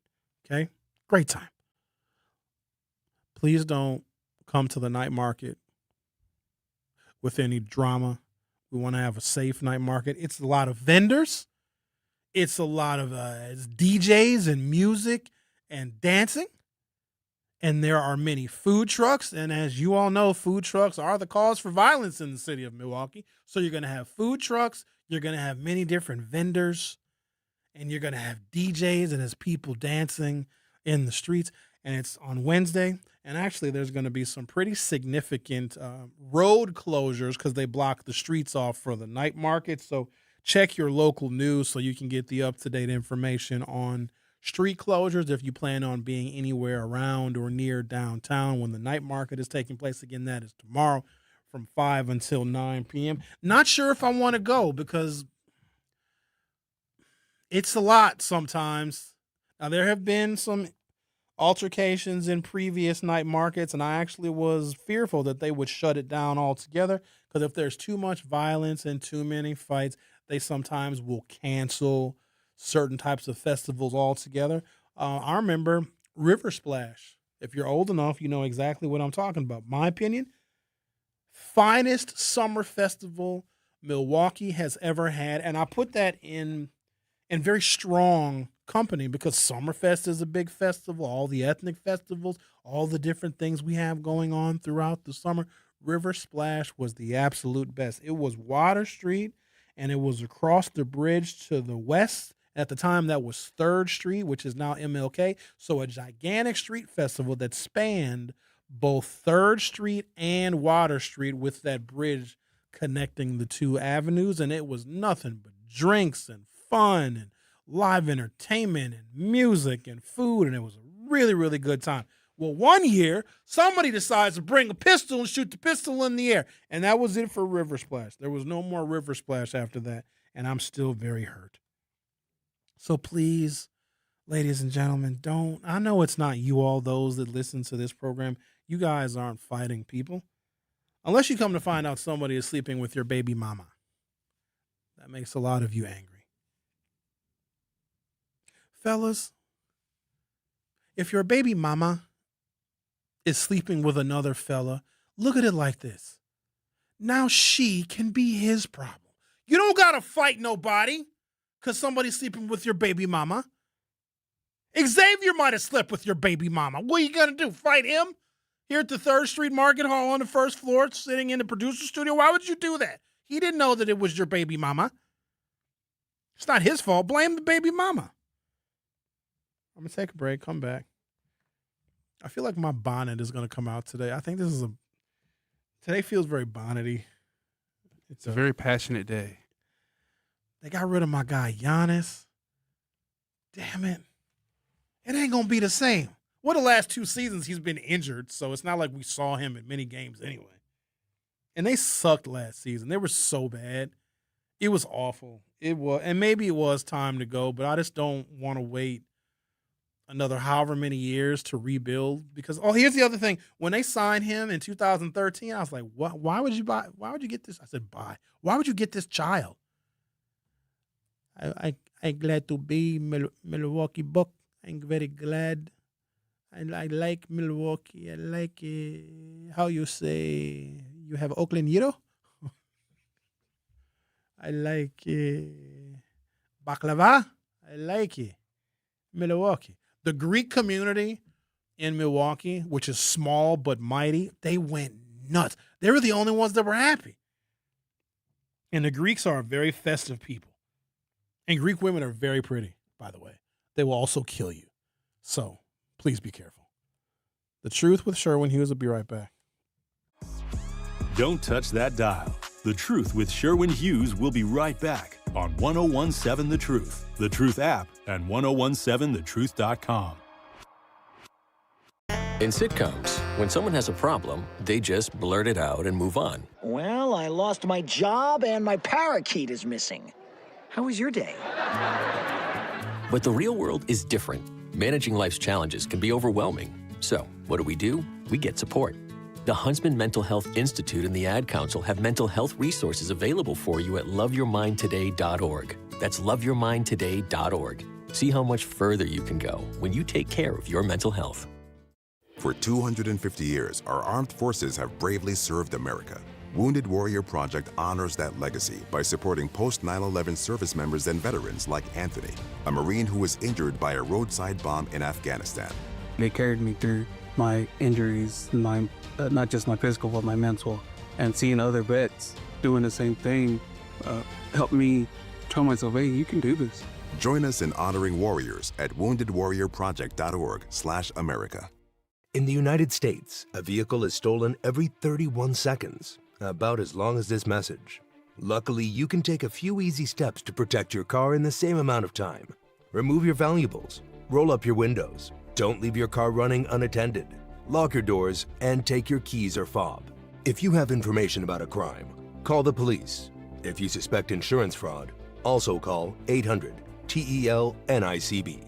A public service message from the National Insurance Crime Bureau. I always had to be so good, no one could ignore me. Carve my path with data and drive. But some people only see who I am on paper.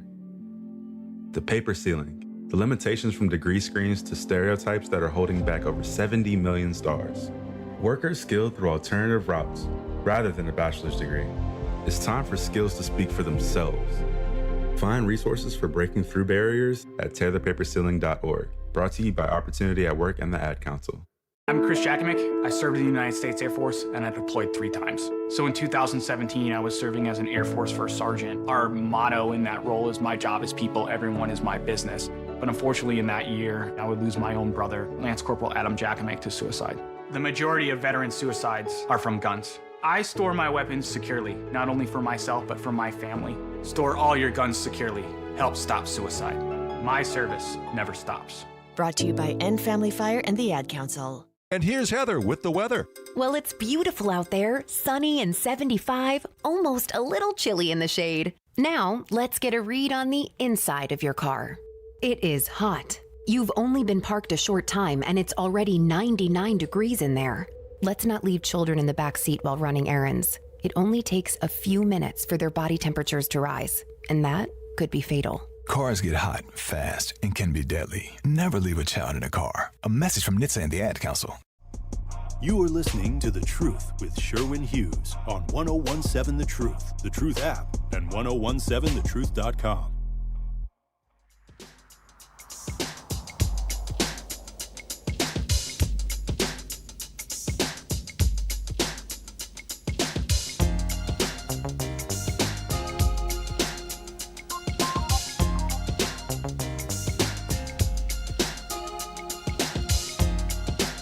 Going through all these different categories and talking about where Wisconsin ranks amongst the other 50 states. There are some categories in which we are performing very well relative to the rest of the states in the union. And I am hopeful that the candidates for governor, including Tom Tiffany, he's such a weirdo. He just comes across as like, I bet he wears a leather harness and a ball gag. Like, he gives those kind of vibes. Like, he's like also freaky, but in a different way in which you're freaky. He just, something about him's like he's hiding something. If y'all say the word, I'll interview him. I'll invite him. I don't know if he would actually come. Talking to a modern Republican that prides themselves, because this is a very unique subset of candidate. If you get a Trump endorsement, sometimes candidates get Trump endorsements and they're like, damn, this is going to turn me off to some voters. But then there are other candidates who relish a Donald Trump endorsement, and Tom Tiffany is one of them.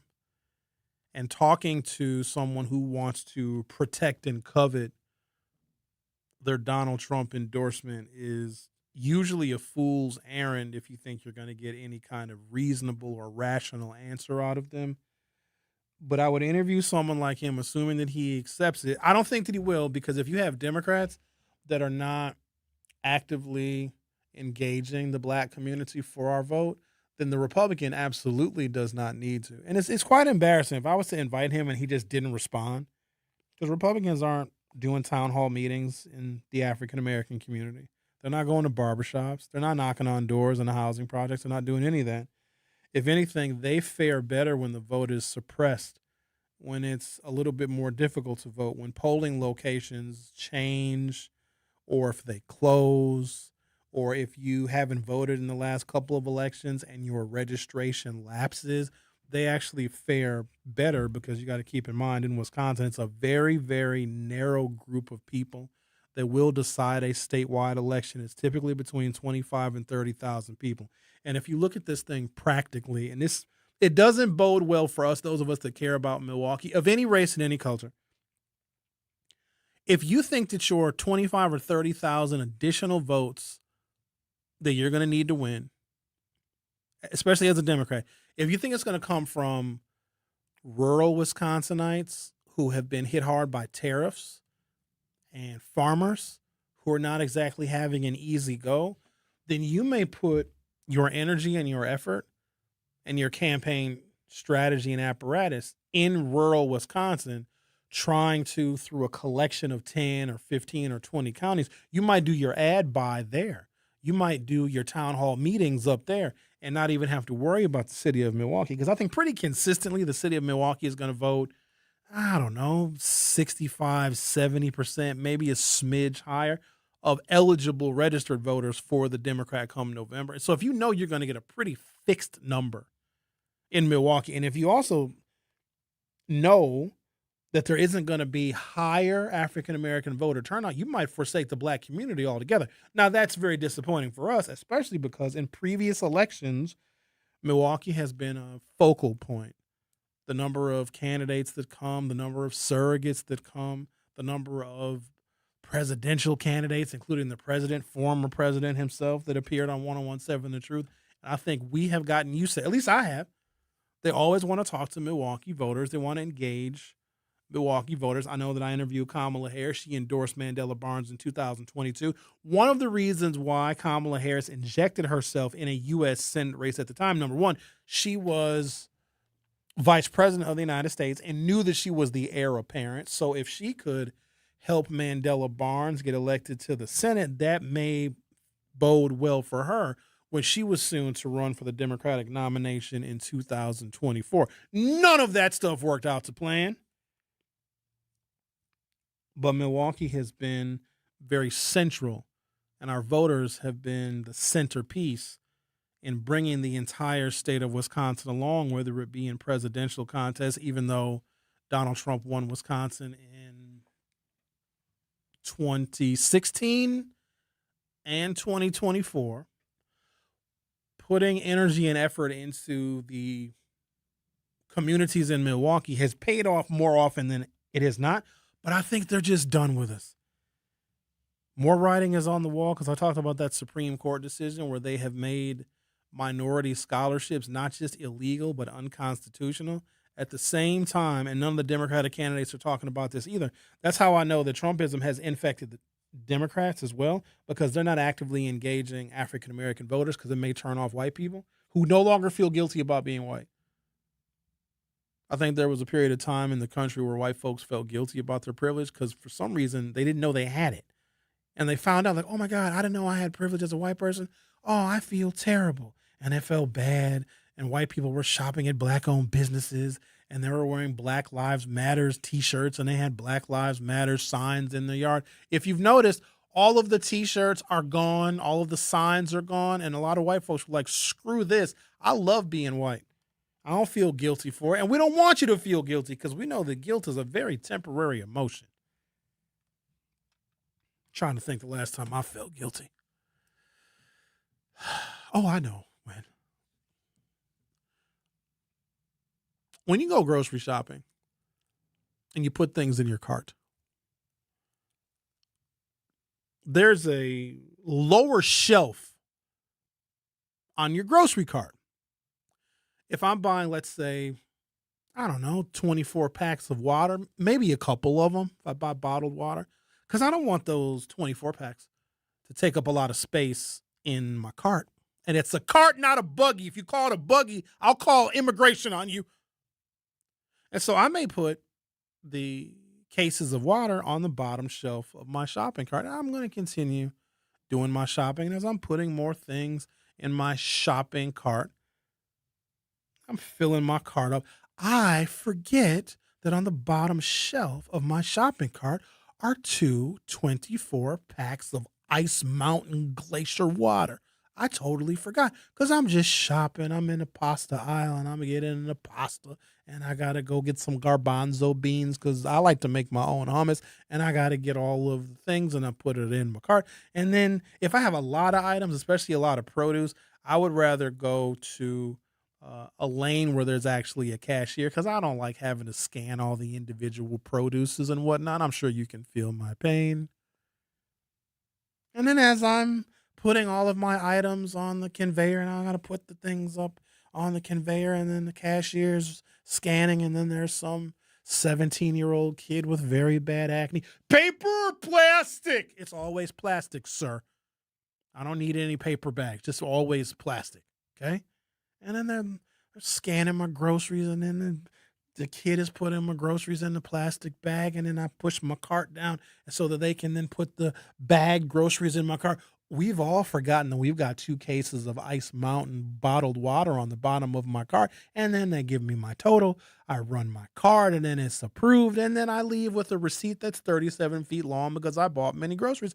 And as I'm walking out of the grocery store through those sliding glass doors toward my vehicle, and I'm unloading my groceries and I pop the trunk and I'm putting the groceries in the back of my vehicle. And I say, uh-oh. I got 2 cases of Ice Mountain Glacial Spring bottled water here on the bottom. And what do I do at this point? It's a dilemma. Do I go back and admit that I am a thief? Or do I look left and look right? And if I do not see any police, because technically they got to scan the water. What you want me to do? The water was in the cart. You scanned everything else, but you didn't see the water. What, now I'm a criminal now? Oh, it's because I'm black? Oh, now you want to call the police on me because you didn't do your job?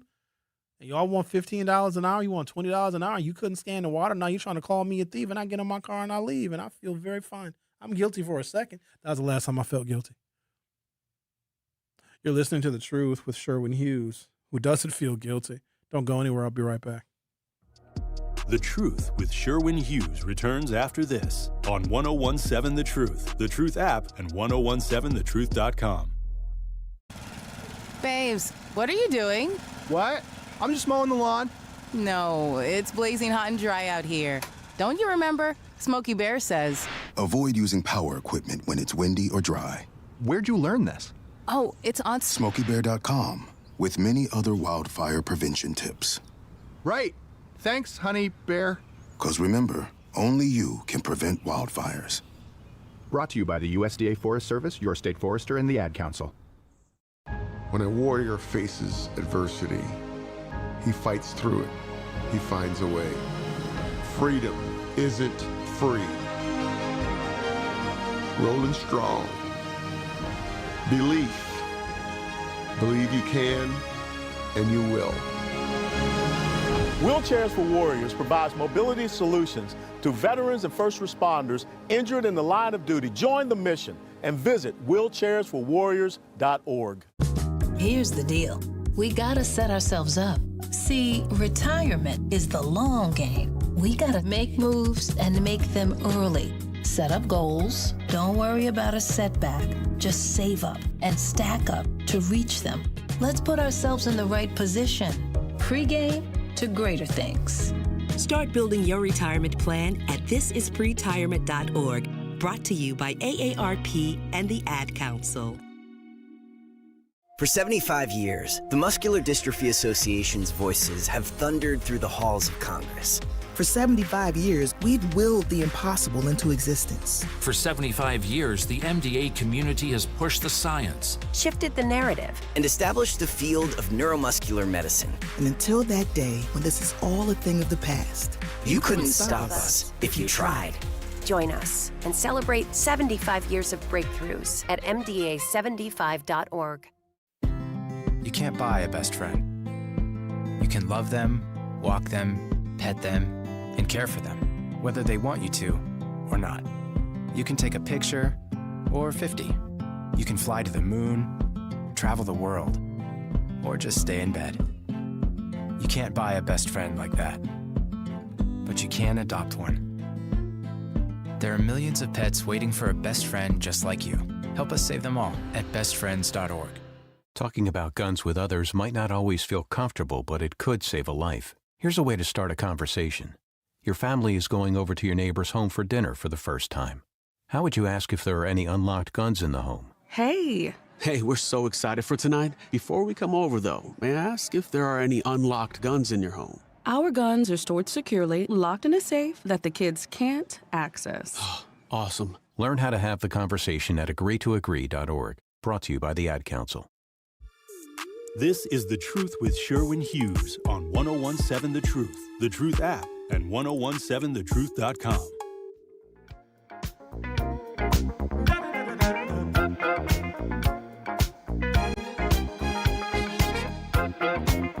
I'm going to give you all a little sampling of the conversations in the YouTube chat, which I do not endorse nor condone what people are saying in the YouTube chat, okay? I'm just a messenger.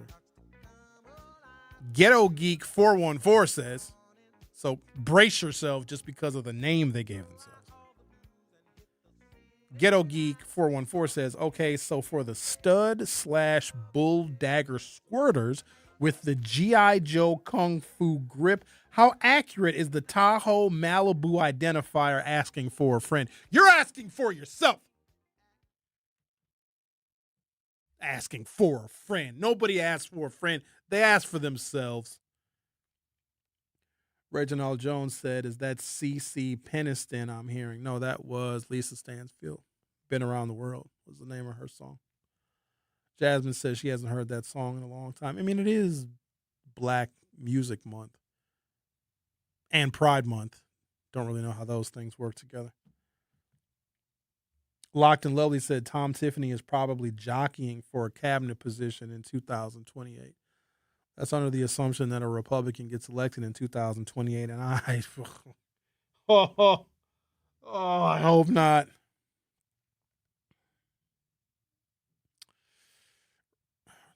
Reginald, I don't even, what planet are you on sometimes, dude? Why? Reginald says, yeah, the guilt thing. Should we feel guilty? This is what Reggie says now, okay? Listen to me. Listen to what he says. Yeah, the guilt thing. Should we feel guilty if we've, quote, reached our peak before she has or hasn't at all? Takers, anyone? That's between you and her, sir. Don't bring all of us into your little bedroom business. That's personal. You know my position on it. First of all, it's missionary. Duh.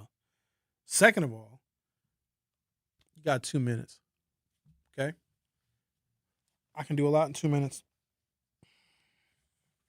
I can run far in 2 minutes. I can cover a whole radio topic in 2 minutes. A lot can happen in 2 minutes. 2 minutes on the treadmill seems like forever, doesn't it? That's what you got. What do you want? I'm trying to impress you? Like what? For what? So what, I'm going to impress you so you can, take all my money and flirt with my friends? Really? Fellas, you give them what you got. That's all. What do you want? You give them your best. I did my best, but I guess my best wasn't good enough. Let's talk to the caller. Hello, the caller. You're on 101.7 The Truth. Hey, that song you were just singing, it does fit with what your introductory topic of Giannis was. And I thought about that night when they booed him. I knew he was leaving at that point, if you ever had any doubt. And it just showed how sometimes sports fans can get spoiled. Well, me, the caller, I'm a different thinking individual. All of the players who have proudly represented our city, when they leave, I still root them on, because instead of rooting for a shield, you get a chance to learn what type of athlete these people are and what they bring to the table from a mental standpoint, which is a large percentage of sports, and the way that Giannis approached his craft. You could use that as an example for children in any endeavor, no matter what it would be, is that work ethic mixed with the gifts that you've been given and how it pays off, and, many of the other great traits that he displayed for the 13 years.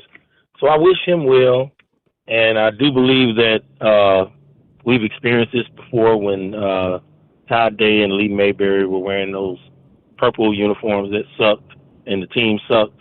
But other than that, for most of my life, the Bucks have been pretty good. So we have a team that, may develop if they don't become the Cleveland Browns, since we are partly owned by a Cleveland Brown owner. All right. Thank you, the caller. Appreciate your sentiments. Yep. Right. Yeah, we're going to still have a good time during the season watching the other teams. I hope so.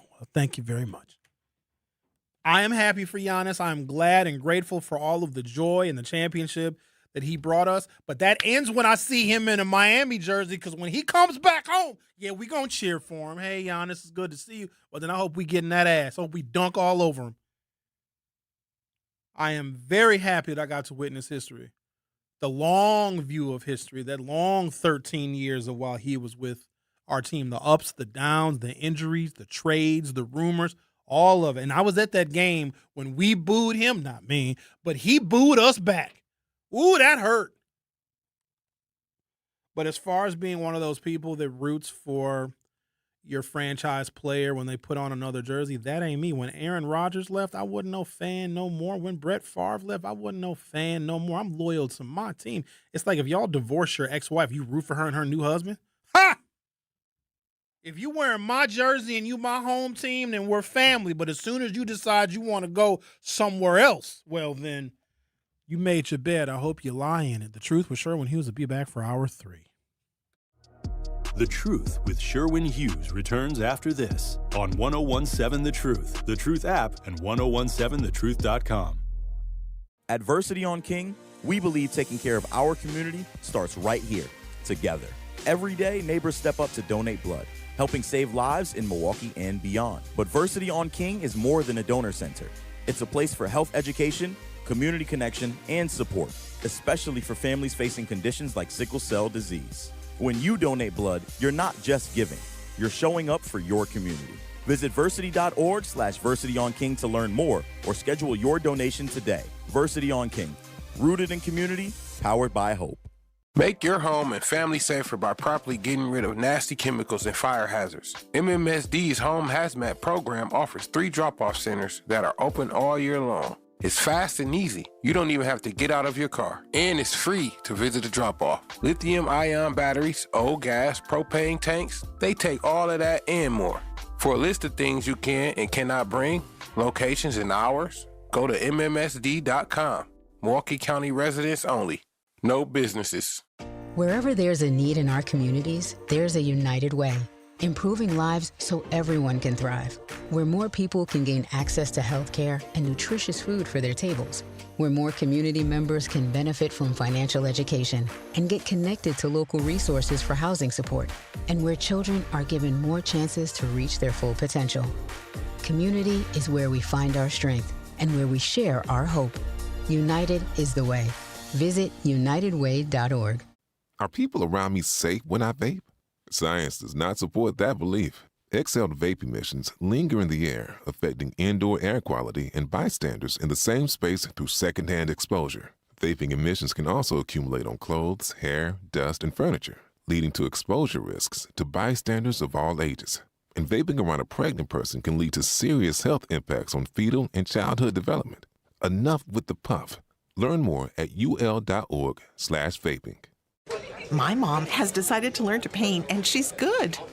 My dad's now into creative cuisine, and I've already put on 6 pounds.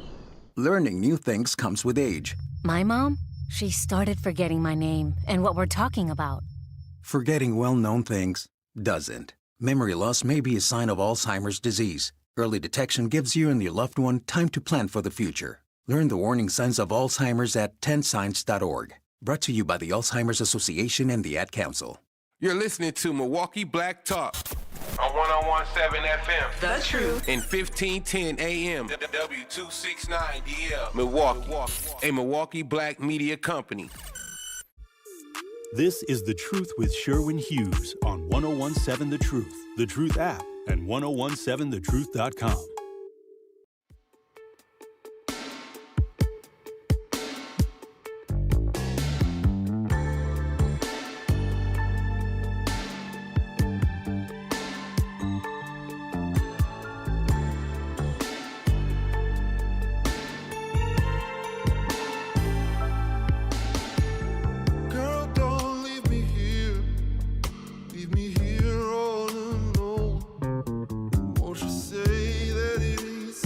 Welcome to hour 3 of The Truth with Sherwin Hughes. We talked about a little bit of everything today. Giannis, the trade deal, the governor's race. Missy Hughes has officially dropped out. She is the first of many to hang it up. Missy Hughes also, it should be noted, put her support behind the current lieutenant governor, Sarah Rodriguez, and I think you're going to start to see some kind of an alignment between who the Democratic insiders believe should be the heir apparent. So consider it this way to make it maybe a little easier to digest, and I'm not really sure how much time I want to spend on this because so many things can happen between now and when the first votes are cast. There could be something major that takes place. A scandal could break. Who knows who may drop out of the race yet? We do have another Marquette University Law School poll that is soon to come out, probably in the next couple of weeks. Don't put a lot of stock in the Marquette University Law School poll because, in my opinion, they're notoriously inaccurate and have messed up on a bunch of predictions in the past. But it's our local college that gets involved in trying to predict the outcomes of races. Talked about studs today. Got a bit of a crash course on that. So add that to your repertoire, even though some people may take offense with the conversations that we have. You know, everything is not for everybody, but we do try to cover a wide breadth of topics here on The Truth with Sherwin Hughes, because one topic gets boring. You know I'm a political guy, but I can't talk about politics all the time. Also, I'm very offended that you guys are blaming me, trying to say that I have some kind of moral character flaw because I forgot that there was 2 bottles or 2 cases of water on the bottom of my car. First of all, that was a long time ago. Don't judge my moral character on something so small because y'all just did stuff yesterday that I should be judging your moral character on. Yeah, I know what you did yesterday. Exactly. Your mother would be ashamed if she knew what you were doing. RC says maybe Giannis might pull a LeBron, return back to Milwaukee later. I don't know. He's been dealing with some pretty significant injuries. He missed a really good chunk of the last season. I don't want him back if he's not going to bring us back to glory. We have to start looking forward. And so this crop of players that we have, I don't know a lot of detail on them because I'm not one of those people that follows all the teams and all the players. It's too much to keep track of. The only people that I know, and this might say probably more about my social circle than it says about anybody else, but the only people that I know that track like all the teams and all the sports and they know all the trade deals and they know everything that's going on are gamblers. And I don't bet on sports. In fact, in the very rare occasion that I actually place a bet on a sporting event, here's what you should do. Find out who I'm betting on, and you take the other team, and you probably will win. I don't gamble like that. I know that there are some people that are really into it, and it can be a horrible addiction. I don't play with my money like that. I might buy stupid stuff or things that I don't need, or I might make an impulse buy every now and again, but I really don't like to gamble, even though there's the prospect of winning. Even when I go to Vegas, I don't really gamble. The last time I went to Vegas, I played a little bit of blackjack, and I won $200, and I immediately got up from the table and did not play again for the rest of the weekend. But I'm not really much of a gambler. But the folks that I know that you can ask them any question about any like sports trivia, any team, the 1957 Milwaukee Braves, they'll know all of the things and know all the stats. Also, it's a little gay. A little bit. If you know a man's like, oh, he's 7 feet tall and he can score so many points and he's got 32 rebounds. If you study a man's statistics like that, that's a little homoerotic. A little bit. Now, I'm not saying that you're gay, but it's just a little too much. But Sherwin, he's so tall and he's so fast. Look how high he can jump. I love him so much. No, I'm wearing his jersey. I have what's his name? He used to play for the Packers. Tremont Williams? Is that his name? He was a cornerback? Yes. Somebody bought me a Tremont Williams because I didn't have a Packers jersey. I just never been a jersey dude. Because I'm not cool with wearing another dude's name on my back. Like, I would get a jersey of my favorite sports team, but with Hughes on the back. Because I'm just not, I mean, I might. No, I just don't like it. And maybe that's a me thing. Like, I don't want to wear another man's name. You know what I'm saying? I just don't want to do that. Okay, what else we got in the YouTube chat? Reginald wants to know what's with the triple shooting on Brady Street. Get used to it. I think that we have resigned to the fact that I don't think that we're going to be able to do much, at least in the short term, to stop gun violence unless you can confiscate every single firearm in the country. Because if there's one gun, there's still going to be a shooting. So I don't know. I just know that it's real tough to talk about things in which there is no solution. I mean, can we do more law enforcement? I don't know. Do we have, stricter legislation on who can and cannot get a gun? Maybe if you want to prevent future occurrences. But right now, there's probably as many or more guns in the United States, especially the ones that are unregistered. There are as many guns as there are people. And unless you're going to do something to revise or rescind the Second Amendment and start confiscating guns, people are just irresponsible. They're reckless.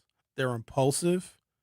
People's children find their guns. It's a major, major problem. And we can suggest many, many things. But remember, there's an entire political party that stands with the right to own and bear arms like till the very end of society. And it's really, really hard to do business with a political party that does not offer a lot of flexibility when it comes to firearm ownership and the recklessness of some gun owners. And if we look at just a snapshot of school shootings, which I really don't like talking about because to me, there's no greater tragedy than a child losing their life in what should be the safest place a child is other than home. And sometimes home is not very safe for some of these children. School is a much safer place because they've got adults around. There's food they can eat. Some kids don't. They're unsupervised at home. There's no food at home, but at least when they're in school, I'd like to think for a good portion of that school year, those children are protected. And so the protection of those children being violated in what should be the safest place for a child is just an unspeakable tragedy. But if we take a snapshot of school shootings over the last 25 or 30 years, and if we look at where they occur, usually in higher income, suburban areas, sometimes in rural areas that are oftentimes conservative voting areas and counties where a lot of those school shootings are. Now, they happen all over. They do. But for the most part, a large majority of them take place away from large cities, majority white schools, suburban enclaves, a lot of times of very high incomes. And if the Republicans that represent the schools, the cities, and the counties where school shootings are more prevalent, if those Republicans are not going to act, especially when Republicans have the legislative and executive majorities where they could do something about implementing, better forms of school safety, or maybe limiting guns, or maybe increasing the scrutiny when it comes to who can get a gun and background checks. If those Republicans will watch their own constituents die and watch children die in some of those suburban schools, then there's not much a Democrat can do. Because if they don't see it as a priority to at least address the issue, then the Democrats don't have a snowball's chance in hell to do anything about guns. So to go back to what the original YouTube comment said, that shooting on Brady Street, all I can say is get used to it and protect yourself. Keep your head on a swivel like Bob does. Hello, Bob. Hello, Sherwin. Oh, you didn't say it. I am so surprised you took those 2 things of water. Oh, shut up, Bob. Man. You steal all the time. You surprised. Now, you need to go back to that store and say you forgot about it, but I just hit my memory, and I want to pay for them 2 cases of water. I just forgot about it. I know it's been a year ago, but I forgot about it. It was in 2018. They would look at me like I'm nuts. It was 8 years ago. No, they wouldn't. They wouldn't. Sherwin, I am surprised. Bob, the water's been drank already. I drank it. What you want me to do? I want you to go back to that store, whether it was a year or 2 years, and say, I forgot, but I didn't. It was in 2018. We had a different president then. Oh, actually, no, we didn't. Sherwin, I am surprised. Your morality. Wow. You surprise me, and I got to talk to you later. No, you don't. I got to get over it. No. I'm gonna tell you something. If you got a problem with my morality, then don't call my immoral radio show for the next 13 months. No, I gotta call you. No. I'm immoral. You don't want to talk to somebody. I'm possessed by the devil. You don't want to call me. It might rub off on you. Sherwin, I am surprised at you. And you don't have no guilt. I mean, your guilt is gone. You should still have that guilt, man. Hell no. You still have that guilt. I don't feel I'll talk to you later, sir. I am ashamed of you, Sherwin. Your guilt. All right, Bob, I'll talk to you in 2027 then, because you ain't calling this show for 13 months, Jack. I'll talk to you in the fall of 27. And this. One problem solved. One down, 50 to go. I don't feel guilty. Guilt fills me. Let's take a break, come back. Of all the things that man could call and talk about, Sherwin, go back and pay for the water. What I'm going to do? Go on a Pick and Save and be like, hello, a mistake was made in 2018. May I please compensate you? In fact, it's a metro market now. It was a Pick and Save back then. It's not even the same ownership of the store. Why am I talking about this? I'm not going to let y'all make me feel bad about an honest and simple mistake. What, I can't make a mistake? Some of y'all made mistakes and had kids. I'm just saying, some mistakes are way worse than others. I'm just a little testy because, oh, look, Zach got his Bucks jersey on. I got on my Bucks hat. Man, look at Bobby Portis. That's a big loss, too. They could have. I tell you what, Had Bobby stayed, it wouldn't have been that bad because we could have built a team around Bobby. You don't think so? No. Bobby was not just a fan favorite. Like, he could be clutch when he wanted to be, and sometimes he was a miserable mess.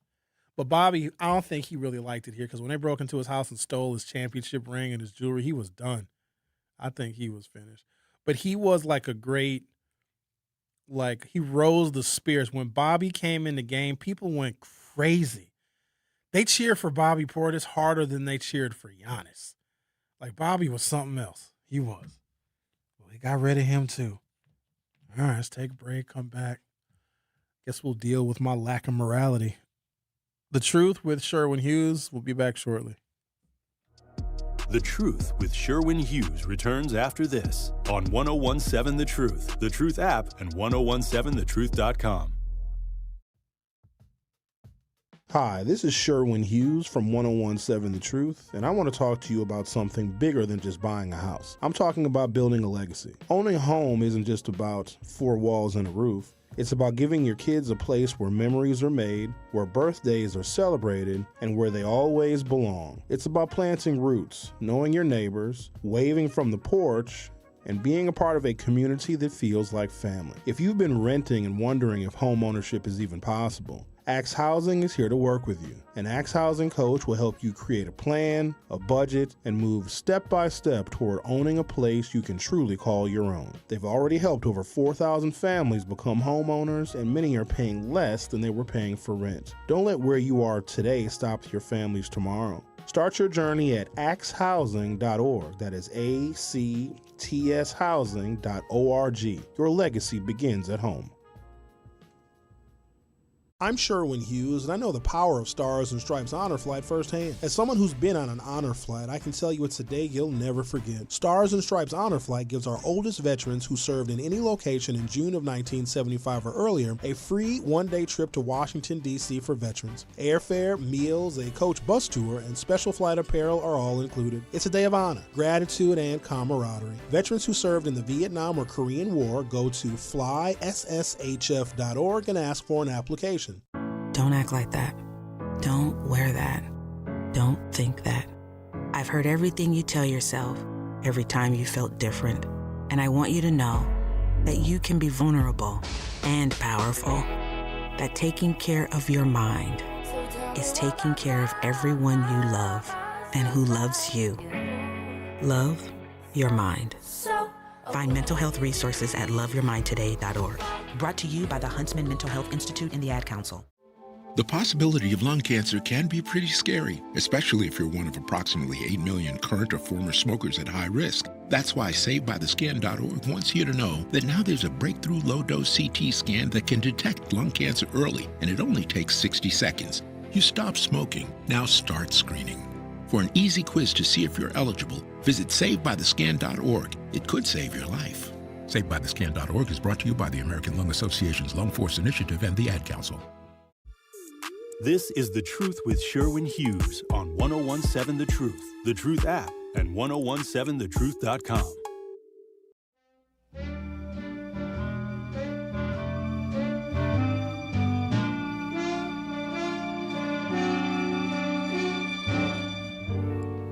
I used to fall in love with all those boys who maul the young cuties. But now I find I'm more inclined to keep my mind on my duties while tearing off a game of golf.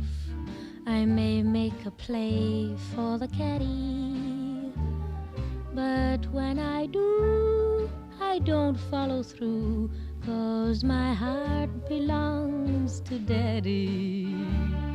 If I invite a boy some night to dine on my fine fin and Hattie, I just adore his asking for more, but my heart belongs to Daddy. Yes, my heart belongs to Daddy. Oh, Xavier, I'm so disappointed that you don't know this classic. You know, June is Black Music Month. Sounded a bit freaky. Oh, it's very freaky.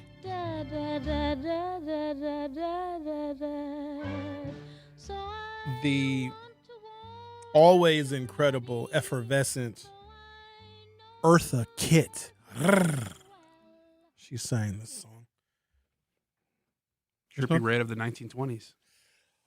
This is probably the early 60s. And I think she was the first black woman to play Catwoman. Eartha Kitt was. She was very groundbreaking. I think she was on Star Trek, too, in the 1960s. Yeah, she's a legend. All right, what do we got here? The Democratic primary for governor got a little less crowded on Monday as Missy Hughes suspended her campaign, throwing her support behind Lieutenant Governor Sarah Rodriguez. Hughes, no relation. The former head of the Wisconsin Economic Development Corporation is the first of 7 Democratic candidates for governor to drop out of the race. In a joint press conference on Monday with Rodriguez, she said it was important to support the candidate for governor with the best chance of defeating U.S. Representative Tom Tiffany, the leading Republican candidate for governor. Quote, true leadership means stepping aside and making sure that we coalesce around someone who can win in November, Hughes said.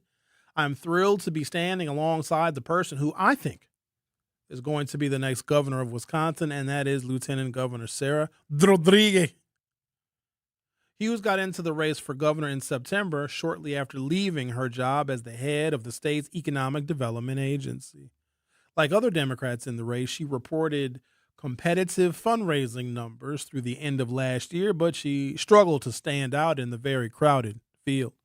In a March poll of the race by Marquette University Law School, Hughes was the top choice of just 1% of Democratic voters, while Rodriguez was the top choice of 3%. The vast majority of voters in that survey, at 65%, said they hadn't decided who to vote for in the Democratic primary. Since that time, Hughes tried to carve out space as a more moderate Democrat. She was the only Democratic candidate among those on the ballot who came out in support of the budget surplus deal that would have boosted special education funding in exchange for a variety of tax relief. That deal, which was negotiated by Democratic Governor Tony Evers and Republican leaders of the state legislature, ultimately died in the Senate. The approach didn't seem to take hold. In a June straw poll of Democratic activists who attended the state party convention, please keep that in mind, people that vote in straw polls at these conventions these are the party faithful. Those are the ones most of the time that don't think any Democrat can ever do any wrong. I went to one Democratic Party convention in my entire life, and the only reason why I went, it was probably 20 years ago. The only reason why I went, because it was in Milwaukee, was at the 4 Point Sheridan. It's a bunch of weirdos. They're dressed up wearing hats and costumes and stuff. It looked like Halloween. It was weird. I don't like that stuff. I don't like that when people make their political affiliation their identity. Like, I may vote for Democrats because I like where they stand on policies. I can look at Democrats and say, hey, if there are issues that are impacting the place where I live, Democrats can articulate those issues a little bit better. They have a record of putting together policy that even attempts to answer, some of these issues and problems that we're having. Republicans they don't do that. But because I may favor a Democratic candidate over a Republican one, especially in these days and times, I'm not putting on a hat and a shirt and a red, white, and blue tuxedo. It's weird and then they wear all these buttons and pins. They just look like a bunch of weird old freaks. In addition to Rodriguez, 5 Democratic candidates remain in the race. Milwaukee County Executive David Crowley, Madison State Senator Kelda Royce, Madison State Representative Francesca Hong, former Lieutenant Governor Mandela Barnes, and former Greater Milwaukee Committee President Joel Brennan. Ooh, I got a trivia question for you guys. Zach, Xavier, who else is in the producer studio? You guys want to play a little trivia? Yes. All right. Don't Google. Let me see your hands. What's Mandela's first name? I don't know. Zach, you know it? Okay. Nitty probably knows it. Mandela, I don't even think it's his middle. It might be his middle name. I don't even. It might just be a nickname. But his name is not. First name is not Mandela. You don't know it? He said Clifford or Theodore? He said Clifford. Clifford Barnes sounds like a 78-year-old black farmer from Louisiana. His name is Jesse. Isn't that crazy? Yeah. It's Jesse Barnes. But we call him Mandela. Mandela Barnes. No, it's Jesse. Why not go by Jesse? I don't know. And actually, he's a junior because his daddy named Jesse. But he goes by Mandela. So, man, I've messed with Mandela like his whole political career because he's always been on the wrong side of the issues. So when he ran against Jason Fields in 2012, this is when Mandela first got to the legislature. We did like a direct mail piece, and we put his actual cell phone number on the direct mail piece, and he got real mad because people were like calling his phone. And he was like, Sherwin, why you do that? Because I don't play by the rules, baby.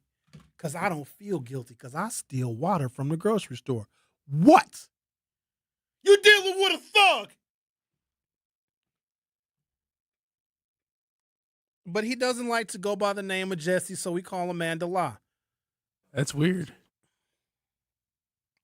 You guys could call me by my middle name. You guys, you probably don't even know what my middle name is. My middle name is Terrell. Oh, I was going to say Silver Fox. That's just a character that I play, especially this summer. How's that going? Hit or miss. The women are different nowadays.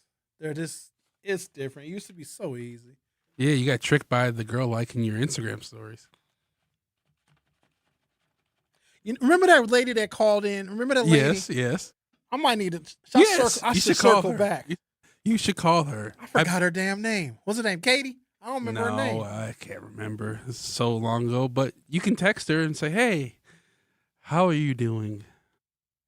She had a beautiful voice. Yeah, she's probably very, very beautiful. No, she's not, because that's the biggest. No. That's the trick. Call back in. We miss you. Because sometimes the ones that have the prettiest voices be the boogeriest wolfies. Nah, she's hot. I got a feeling. She's all hot. She's a widow. She's all hot and bothered. That's right. Her husband died. Yeah, she's waiting for those 2 minutes. Oh, man. That's not very long of a wait. So I tried to, because I had her name, and everybody's got a social media presence. Like, everybody has something. Everybody's got a Facebook or a Twitter. Even if you don't use it very regularly, everybody has something. And here's what was a red flag for me. She had zero social media presence. I mean, zero. That's good. No, it's not. What you hiding? She hiding some. Or she is going by a different name and has a whole nother persona. I don't like that now. Maybe she just wants to be no footprint. You know how impossible that is to not exist anywhere on the world of the internet? Because I figured there's got to be a picture of her somewhere. I got to see a picture. I'm not going into something blind. Well, you shoot her a text, but hey, can you just send me a selfie? I just want to see what your beautiful face looks like. So I did one night. Damn it, I shouldn't tell y'all this. So there was somebody she texted the show for months. And because I need to do better, I rarely read the text messages that come in at 833-212-1017. In fact, after I come back from my break, I will go read text messages that you guys send to 833-212-1017.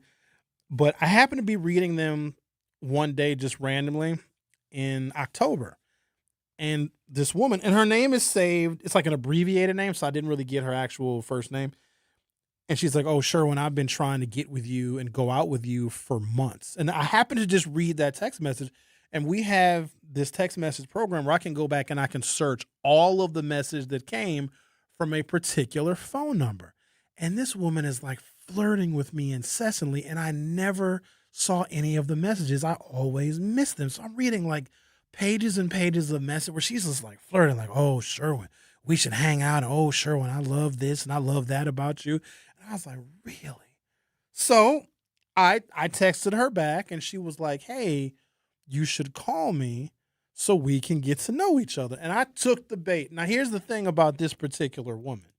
I couldn't find anything about her with the name that she had saved in our text message address book. And even when I looked up her phone number, it didn't really come up as anything. So I took the risk. She was like, look, I'm available anytime after 6 o'clock on like Wednesday. Let's just meet somewhere and you can just see me in person. I don't know why I took the risk. Because that's not something I normally do. Because, first of all, what if it's a dude? What if it's a setup? You know, you can't trust people in Milwaukee. In Milwaukee, you set you up to get robbed. Why didn't you ask for a selfie? She didn't send me one. She was not going to. She said, you have to meet me in person. Because, trust me, I asked for a picture. Oh, no. See, now, that's a big red flag. If a woman doesn't want to send a picture of herself, especially in these modern times, that's definitely a red flag. So we agreed to meet at a particular time. I was there on time. She was a little late because she took an Uber and her Uber was running behind. So literally the next person that walked in the door, and we met at the Sophie, because the Sophie is a real nice happy hour spot because it's not very crowded and it's dimly lit. It's a perfect little spot to meet somebody. When she walked in, I'm not kidding y'all, she was probably one of the most beautiful women I'd ever seen. And we hit it off famously. And, we were getting to know each other and things were going well until I found out the kiss of death. We had a talk because, Milwaukee is small. And I was curious if she and I had, like, friends that knew each other, right? Because she doesn't really have much of a social media presence. So we do know a couple of the same people. But then I asked her, of course, about her last relationship. And it took a while. We were talking for probably a couple of weeks before I even broached the subject. Because I was like, you know what? I could see myself hanging out with this young lady. And we were taking our time to get to know each other, right? Which is fine.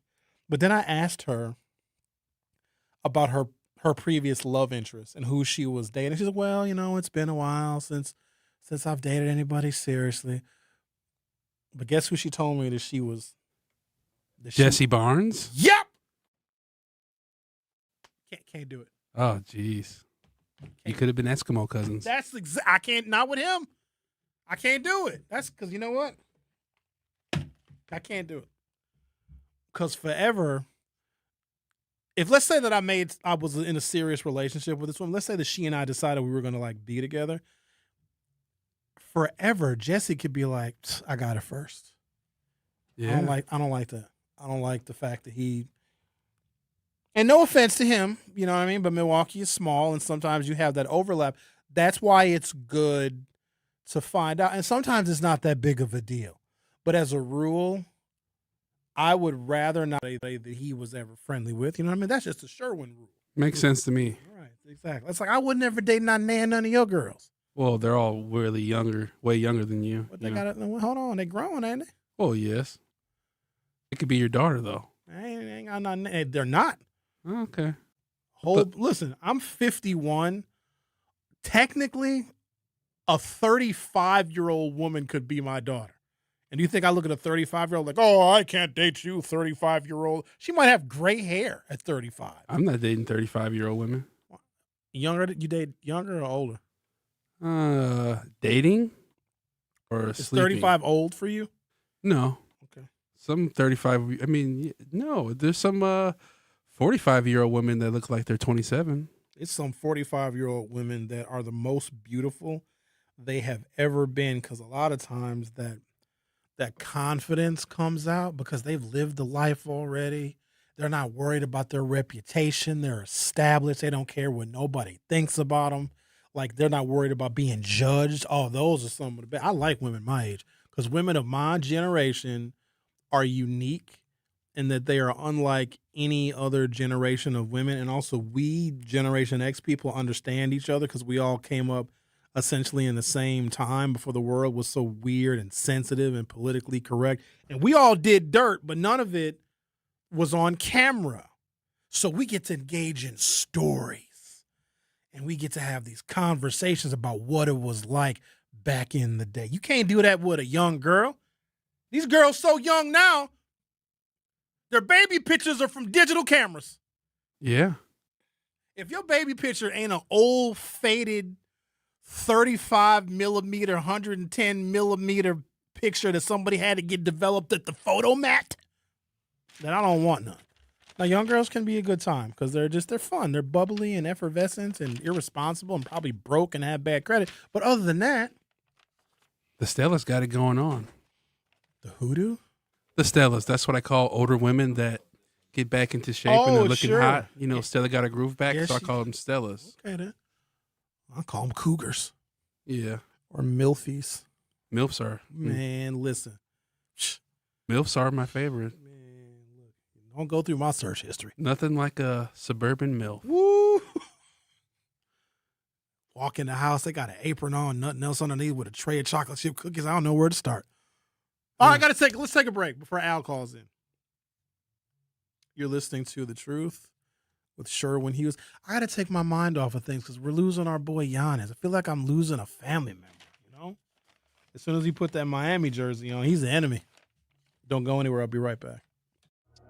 The Truth with Sherwin Hughes returns after this on 1017 The Truth app, and 1017thetruth.com. I walk on the shoulders of giants who have come before me.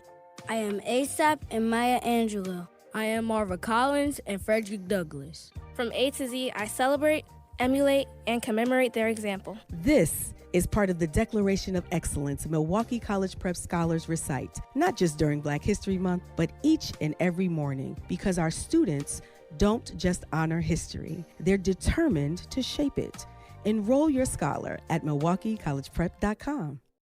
Reading aloud to children sharpens their listening skills, expands their vocabularies, and nurtures a lifelong love of reading. That's why Reading is Fundamental, the nation's leading children's literacy nonprofit, offers free monthly read-alouds by popular authors through its Rally to Read program. Visit rallytoread.org to watch the read-alouds and discover exciting reading activities for school and home. Visit rallytoread.org today. We asked parents who adopted teens to share their journey. When I met both of them, it was like my missing pieces were found. Like it was just like an instant, these are my kids. If you're considering adopting a teen, just do it. Kids need families. I don't care the age, everybody deserves a family. Learn about adopting a teen from foster care. Visit adoptuskids.org to learn more. A message brought to you by Adopt US Kids, the U.S. Department of Health and Human Services, and the Ad Council. Not completing high school is more of a social thing than it was an academic thing. Even though all these years have passed, I still had that longing to have my diploma. At age 30, Carissa finished her high school diploma. If you're even considering getting your high school diploma, you can do it. No one gets a diploma alone. If you're thinking of finishing your high school diploma, you have help. Find free adult education classes near you at finishyourdiploma.org. That's finishyourdiploma.org. Brought to you by the Dollar General Literacy Foundation and the Ad Council. Hear that? That's the sound of your life. Perfectly imperfect. Beating in rhythm to the world you've created. But every time you drive after drinking, the music gets drowned out. Your life sounds pretty great. Don't let a buzz ruin it. Buzz driving is drunk driving. Don't drive buzzed. A message from NHTSA and the Ad Council. Doctors Without Borders is delivering life-saving medical care where it's needed most in communities around the world. From bandaging war-wounded patients in Sudan to providing clean drinking water in Haiti, we're in more than 70 countries worldwide, bringing patients from sick to recovering, from emergency to aid, from crisis to care. This life-saving care is made possible by a global movement of supporters like you. Thank you. This is The Truth with Sherwin Hughes on 1017 The Truth app, and 1017thetruth.com.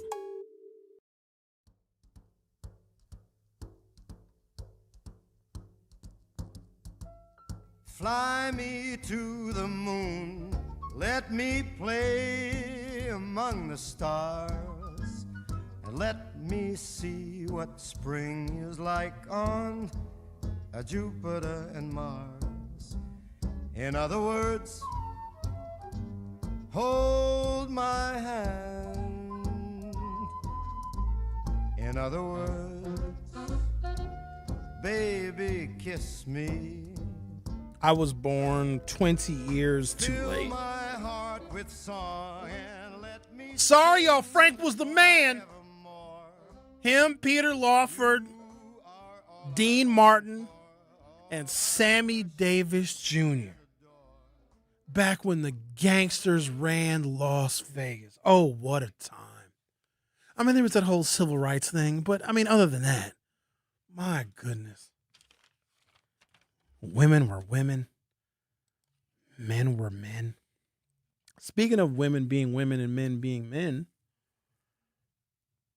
apparently I cleared something up for someone in the YouTube chat, and they thanked me for it. Locked and Lovely wants to know if my marriage hit a riff. Don't worry about it. It's fine. Don't worry about it. Everything is good. Don't worry about my wife and I. Where is that comment? Oh, her name was Renee, by the way, the woman that called that day, whose phone number I got. Call back, Renee. I lost her phone number too. Oh, we need your number again. Call back. We won't put you on air. She don't listen to me no more. I'd imagine after me not calling her after 5 months, she's probably like, screw him. I ain't listening to his stupid show no more. Thank you, Kathleen, for reminding me that lady's name was Renee. Where is the comment? Here we go. Locked and Lovely says, my friends and I had our questions about Mandela. The story confirms that he is actually straight and that he does date women. Thanks, Sherwin, for spilling the tea. Mandela's not gay. Why is it that anytime a black man is not married and doesn't have any kids, he's gay? You know how hard it is to find a marriageable woman? Let me just say this. I know some of y'all who think you're good women and like, oh, I'd be a great wife. Yeah, but we don't know where you're at and we don't know how to find you. All the great women are tucked away doing great woman stuff. And wherever great women do great women stuff, for some reason, I'm never at those places. But if you look at the social conditions in the city of Milwaukee and our community, there are women that are helping to, and men too, that are helping to reproduce and replicate some of these negative social indicators, and they don't make good partners. It's hard to find good partners, and some of y'all realize that. In fact, some of you take the guesswork out of it. Now, I don't condone what I'm about to say. I don't want you to do what I'm about to say, but I know this is very, very common. Because it's so hard to find a decent partner, some of y'all look for people that have already been found by other partners. Does that make sense to you? Ladies, isn't there something intriguing about a man who is married and attached to another woman because she has already vetted him? There must be something good about him that he happens to be married. Isn't there something intriguing when a man is vetted by another woman? I know most of y'all won't admit that, but I know the truth. Women don't often want single men because, oh, how come nobody else wants you? You're lonely and you're desperate. Soon as you are involved, soon as you got a woman, and you might not even tell nobody, you could be single for 10 years, and within 72 hours of you getting a girlfriend, women just come knocking out of nowhere. It's like they sense it. It's happened to me before. Sheets was cold. Phone wasn't ringing. Your boy wasn't getting no text messages. I started seeing somebody. All of a sudden, oh my God, Sherwin, I was just thinking about you. I haven't thought about, remember when we hung out back in 1997? I'm like, where did you come from, ma'am? Hi, Sherwin, you want to have lunch at the 3rd Street Market Hall? My treat. You know when a woman pays, she's a desperate hussy. You're in there.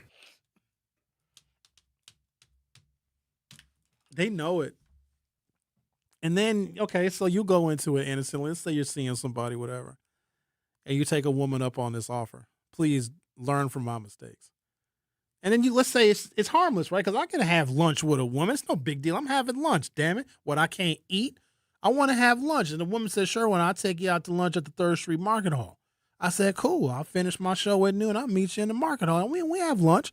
She buys my little lunch. Maybe I get a slice of pizza. Maybe I go get some falafel from the Greek joint. Whatever. And we eating our little lunch. And we're talking and chatting. Okay? We go our separate ways. Why within 15 minutes of me getting home does whoever I'm seeing, why would you you cheat on me with that woman? She told me everything. She inboxed me on Facebook and she said you got the falafel. Why do y'all do that? Trying to set me up for the okie dog. I learned my lesson. That happened to you? Hell yeah. Oh, God. I get caught all the time. Oh, you were already dating a woman, then you went on a lunch date with another woman? Hold on. It wasn't a date, though. I was just hungry at noon, and she said, I'll buy you. Who turns down lunch? I like lunch. Sounds like a date to me if I was a woman. I thought somebody's going to call. But I get caught every time. And what are you going to do? What do you want? Well, that's why you need to talk to them, have yourself a nice open relationship. It's very nice. Every relationship is open. Oh, is that really? I mean, in the grand scheme, unless you're married and own property together, because if you're not married, a woman will use that as an excuse. Well, you didn't put a ring on it. I'm still going to see so-and-so and hang out with so-and-so. You can't tell a woman what she can and can't do. And also, she'll say some mess like, why are you so insecure? He's just my friend. I ain't falling for that no more. Y'all must think I'm stupid. Because I've been that friend before. You can be an actual friend to a woman as a man. Yeah, I can. It can happen. Some of my favorite women are my friends. Yeah, but you're big freaky though. So you do freaky stuff with them? No, just platonic. Platonic. You don't get freaky? No. I can draw the line between friendship and sexual friendship. You look like you suck toes. Okay. Looking for a school where scholars thrive, teachers believe, and excellence is the expectation? Milwaukee College Prep is still enrolling scholars in grades K-3 through 8 for the upcoming school year. With 1, 2, 3, 4 high-performing campuses, award-winning educators, and a proven track record of academic success, Milwaukee College Prep is helping more than 2,000 Milwaukee scholars build brighter futures every single day. Don't wait. Seats are limited. Apply today at MilwaukeeCollegePrep.com or call them at 414-264-6000. That's 414-264-6000. Milwaukee College Prep. Excellence by design. Futures without limits. And now The Truth with Sherwin Hughes will be right back. Don't touch that dial. The Truth with Sherwin Hughes will be right back on 1017 The Truth, The Truth app, and 1017thetruth.com. Want to save money on energy bills? With free tools from We Energies, you're in control. Manage your energy use with easy tips. Earn rebates on home upgrades, calculate your energy use, create savings goals, view and compare bills, and more. With We Energies, the energy info you need is at your fingertips. Save your way at WeEnergies.com/simple savings or download the app. We Energies. Simple steps, real savings. Join the Milton House Museum for an extraordinary celebration of history, heritage, and freedom on September 26th at 7 p.m. at Janesville Performing Arts Center. This special evening features Grammy Award-winning Fisk Jubilee singers from Nashville, a legendary ensemble having preserved the powerful legacy of African-American spirituals, carrying songs of faith, resilience, and hope to audiences around the world. Opening the evening is the dynamic Kofi Dance Company. Don't miss this unforgettable evening supporting the Milton House Museum. Tickets available at miltonhouse.org. Mommy, can I sit in the front seat just this one time? Please, please, please. No, not yet. But why? Because I love you, and you're just not ready yet. Now, get in the back so I can get you in your car seat, please. Putting your kids in the right seat for their age and size is an act of love. Check that your kids are in the right seat at NHTSA.gov/the right seat. Love protects. A message from NHTSA and the Ad Council. In sitcoms, when someone has a problem, they just blurt it out and move on. Well, I lost my job and my parakeet is missing. How was your day? But the real world is different. Managing life's challenges can be overwhelming. So, what do? We get support. The Huntsman Mental Health Institute and the Ad Council have mental health resources available for you at loveyourmindtoday.org. That's loveyourmindtoday.org. See how much further you can go when you take care of your mental health. For 250 years, our armed forces have bravely served America. Wounded Warrior Project honors that legacy by supporting post 9/11 service members and veterans like Anthony, a Marine who was injured by a roadside bomb in Afghanistan. They carried me through my injuries, not just my physical, but my mental. And seeing other vets doing the same thing helped me tell myself, hey, you can do this. Join us in honoring warriors at woundedwarriorproject.org/America.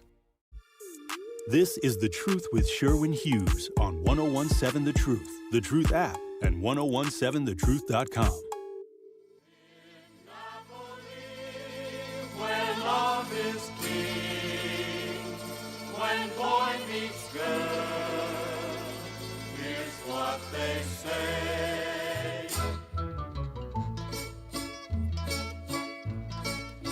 When the moon hits your eye like a big pizza pie, that's amore. When the world seems to shine. Not really a city girl. I would never suggest that all women look at married men, but a lot of them do. Enough of them do. None should. Let me put it this way. And ladies, you know this. Stop acting like y'all brand new. I hate when y'all do that. Like, oh, women don't do that. Don't ever tell your female friends how good your man is. You know better than that. Don't brag on him. You know better than that. Y'all know exactly how scandalous women can be, and I think somebody alludes to it in the YouTube chat. Don't ever do that. Real women know. No matter how good your man is to you, how wonderful he is, how he makes you feel, be real careful in what you tell some of your quote-unquote female friends. Because some of y'all, what year is this? It's 2026. Some of y'all had a best friend. Oh, you loved her like, oh, she was your sister back in 2023. Now you want her dead. Just saying. Don't tell them women. Don't do that. Some women are, the things that women, like how they stab each other in the back, because men just will fight or kill each other or just not talk to each other. If men beef, it's usually very simple. Women that hate each other will go on vacation together. It's the craziest thing I've ever seen. Some women hate their best friends, hate them, hate her life, hate her man, hate her children, hate everything about her, hate how pretty she is. Locked and Lovely said, my friends and I are a little more sophisticated and open-minded. We don't think that every unattached child-free man is gay. We know that a lot of these women out here are scandalous. Reginald says, I'm single due to laying my spouse in her final resting place on this earth 3 years ago. The mourning period has passed, and she'd approve of me rubbernecking up Periscope. Sir, what? Put your Periscope away. Be respectful. Locked and Lovely says, lunch means nothing. Now, dinner and breakfast definitely means something. How? So if you go to lunch with a woman, that's no big deal, but going to breakfast or dinner, I can understand. Dinner is a date. Who goes to breakfast with somebody? If you go to breakfast, that's probably because you spent the night with them. I don't think I've ever met anybody for a breakfast date, like intentionally. Some women want to do brunch. I don't do brunch. I know a bunch of dudes that do brunch every Sunday, and I don't go with them because I just think it's gay. Thank you for agreeing with me. I think that you think that brunch was okay, Big Freaky. Why you think that? I don't know, because you're younger than me. You younger folks got different perspectives. I'm an old guy. I just look at certain things as brunch with the fellas. Yeah, that's drinking mimosas, cheersing each other. I'm like, God, what do you guys have planned for your Sunday? They do Sunday brunch. No, thank you. Brunch is something you do like with a family or on Mother's Day. You take your mom on a brunch. Or, I don't know, you got family in from out of town and they're about to hop on their flight Sunday afternoon. You might, let's do brunch before you guys head to the airport. But a bunch of middle-aged dudes going to brunch and ordering Eggs Benedict? Imagine y'all see me at a brunch spot with a napkin tucked in my shirt. Hey, look at Sherwin from the radio, drinking mimosas with his pinky up, laughing all high-pitched. Oh, what else do we have? That's an interesting one, though. Lunch means nothing. Now, dinner and breakfast, that definitely means something. Felix says, oh, there are women that play both sides. They're slick. Not all of them. Yeah, of course. All she has to do is get bored. And she'll warn you, though. But most men don't heed the warning. Once she warns you that things need to change or she's unhappy, because she'll let you know, you probably you got 12 weeks. And she's in pursuit. Because she always got to do it in the back pocket. Because we're such suckers. That's definitely true. That's awful. How men just, and y'all are like, listen, we get it. There's really beautiful women everywhere on social media and on Instagram. A lot of the stuff is filters, and they post all these thirst traps. And you got dudes, oh, baby, you're so beautiful. Oh, my God, I love you. That just gasses them up, and it makes them unapproachable because they get so much attention on social media that, like, when real men, like, want to actually approach them and hang out with them, like, they're so arrogant. Because here's the flex in 2026. Damn near every woman is beautiful. With the lip fillers and the hair and the makeup. I've seen some of these makeup tutorials where you can take someone who is the boogeriest of all wolves and make them a dime piece runway model on the catwalk in Milan because of these makeup tutorials. And they totally transform their faces. In fact, when they start the makeup tutorials, or they'll do these videos called Get Ready With Me, how they start and their voices are actually deep. Hi, get ready with me, everyone. I'm going to show you my routine. And as she begins to put on the makeup, and she begins to put on the foundation, and she does her eyebrows, and then she does her makeup, and then she becomes more of a lady. But she starts off as somebody's uncle. Do you like women that wear a lot of makeup? No. Me neither. It gets all over your clothes and stuff. I don't like it. Because it's not real, you know? And women hate it because we like them when they look real natural, be it to grocery store, wearing a little sweatpants and a T-shirt, hair being a ponytail. Like, that to me is beauty because that is how she's going to look 99% of the time. But then when you approach them, when they're not looking attractive, then they get mad at you. And they say, no, I don't look very good today. How come men don't approach me when I'm all dolled up? Because that's not you, ma'am. We don't know who that floozy is. I don't know her. I like the girl I just had to run out to the store and grab some items. I do my best work at the grocery store. I told you on the pasta aisle.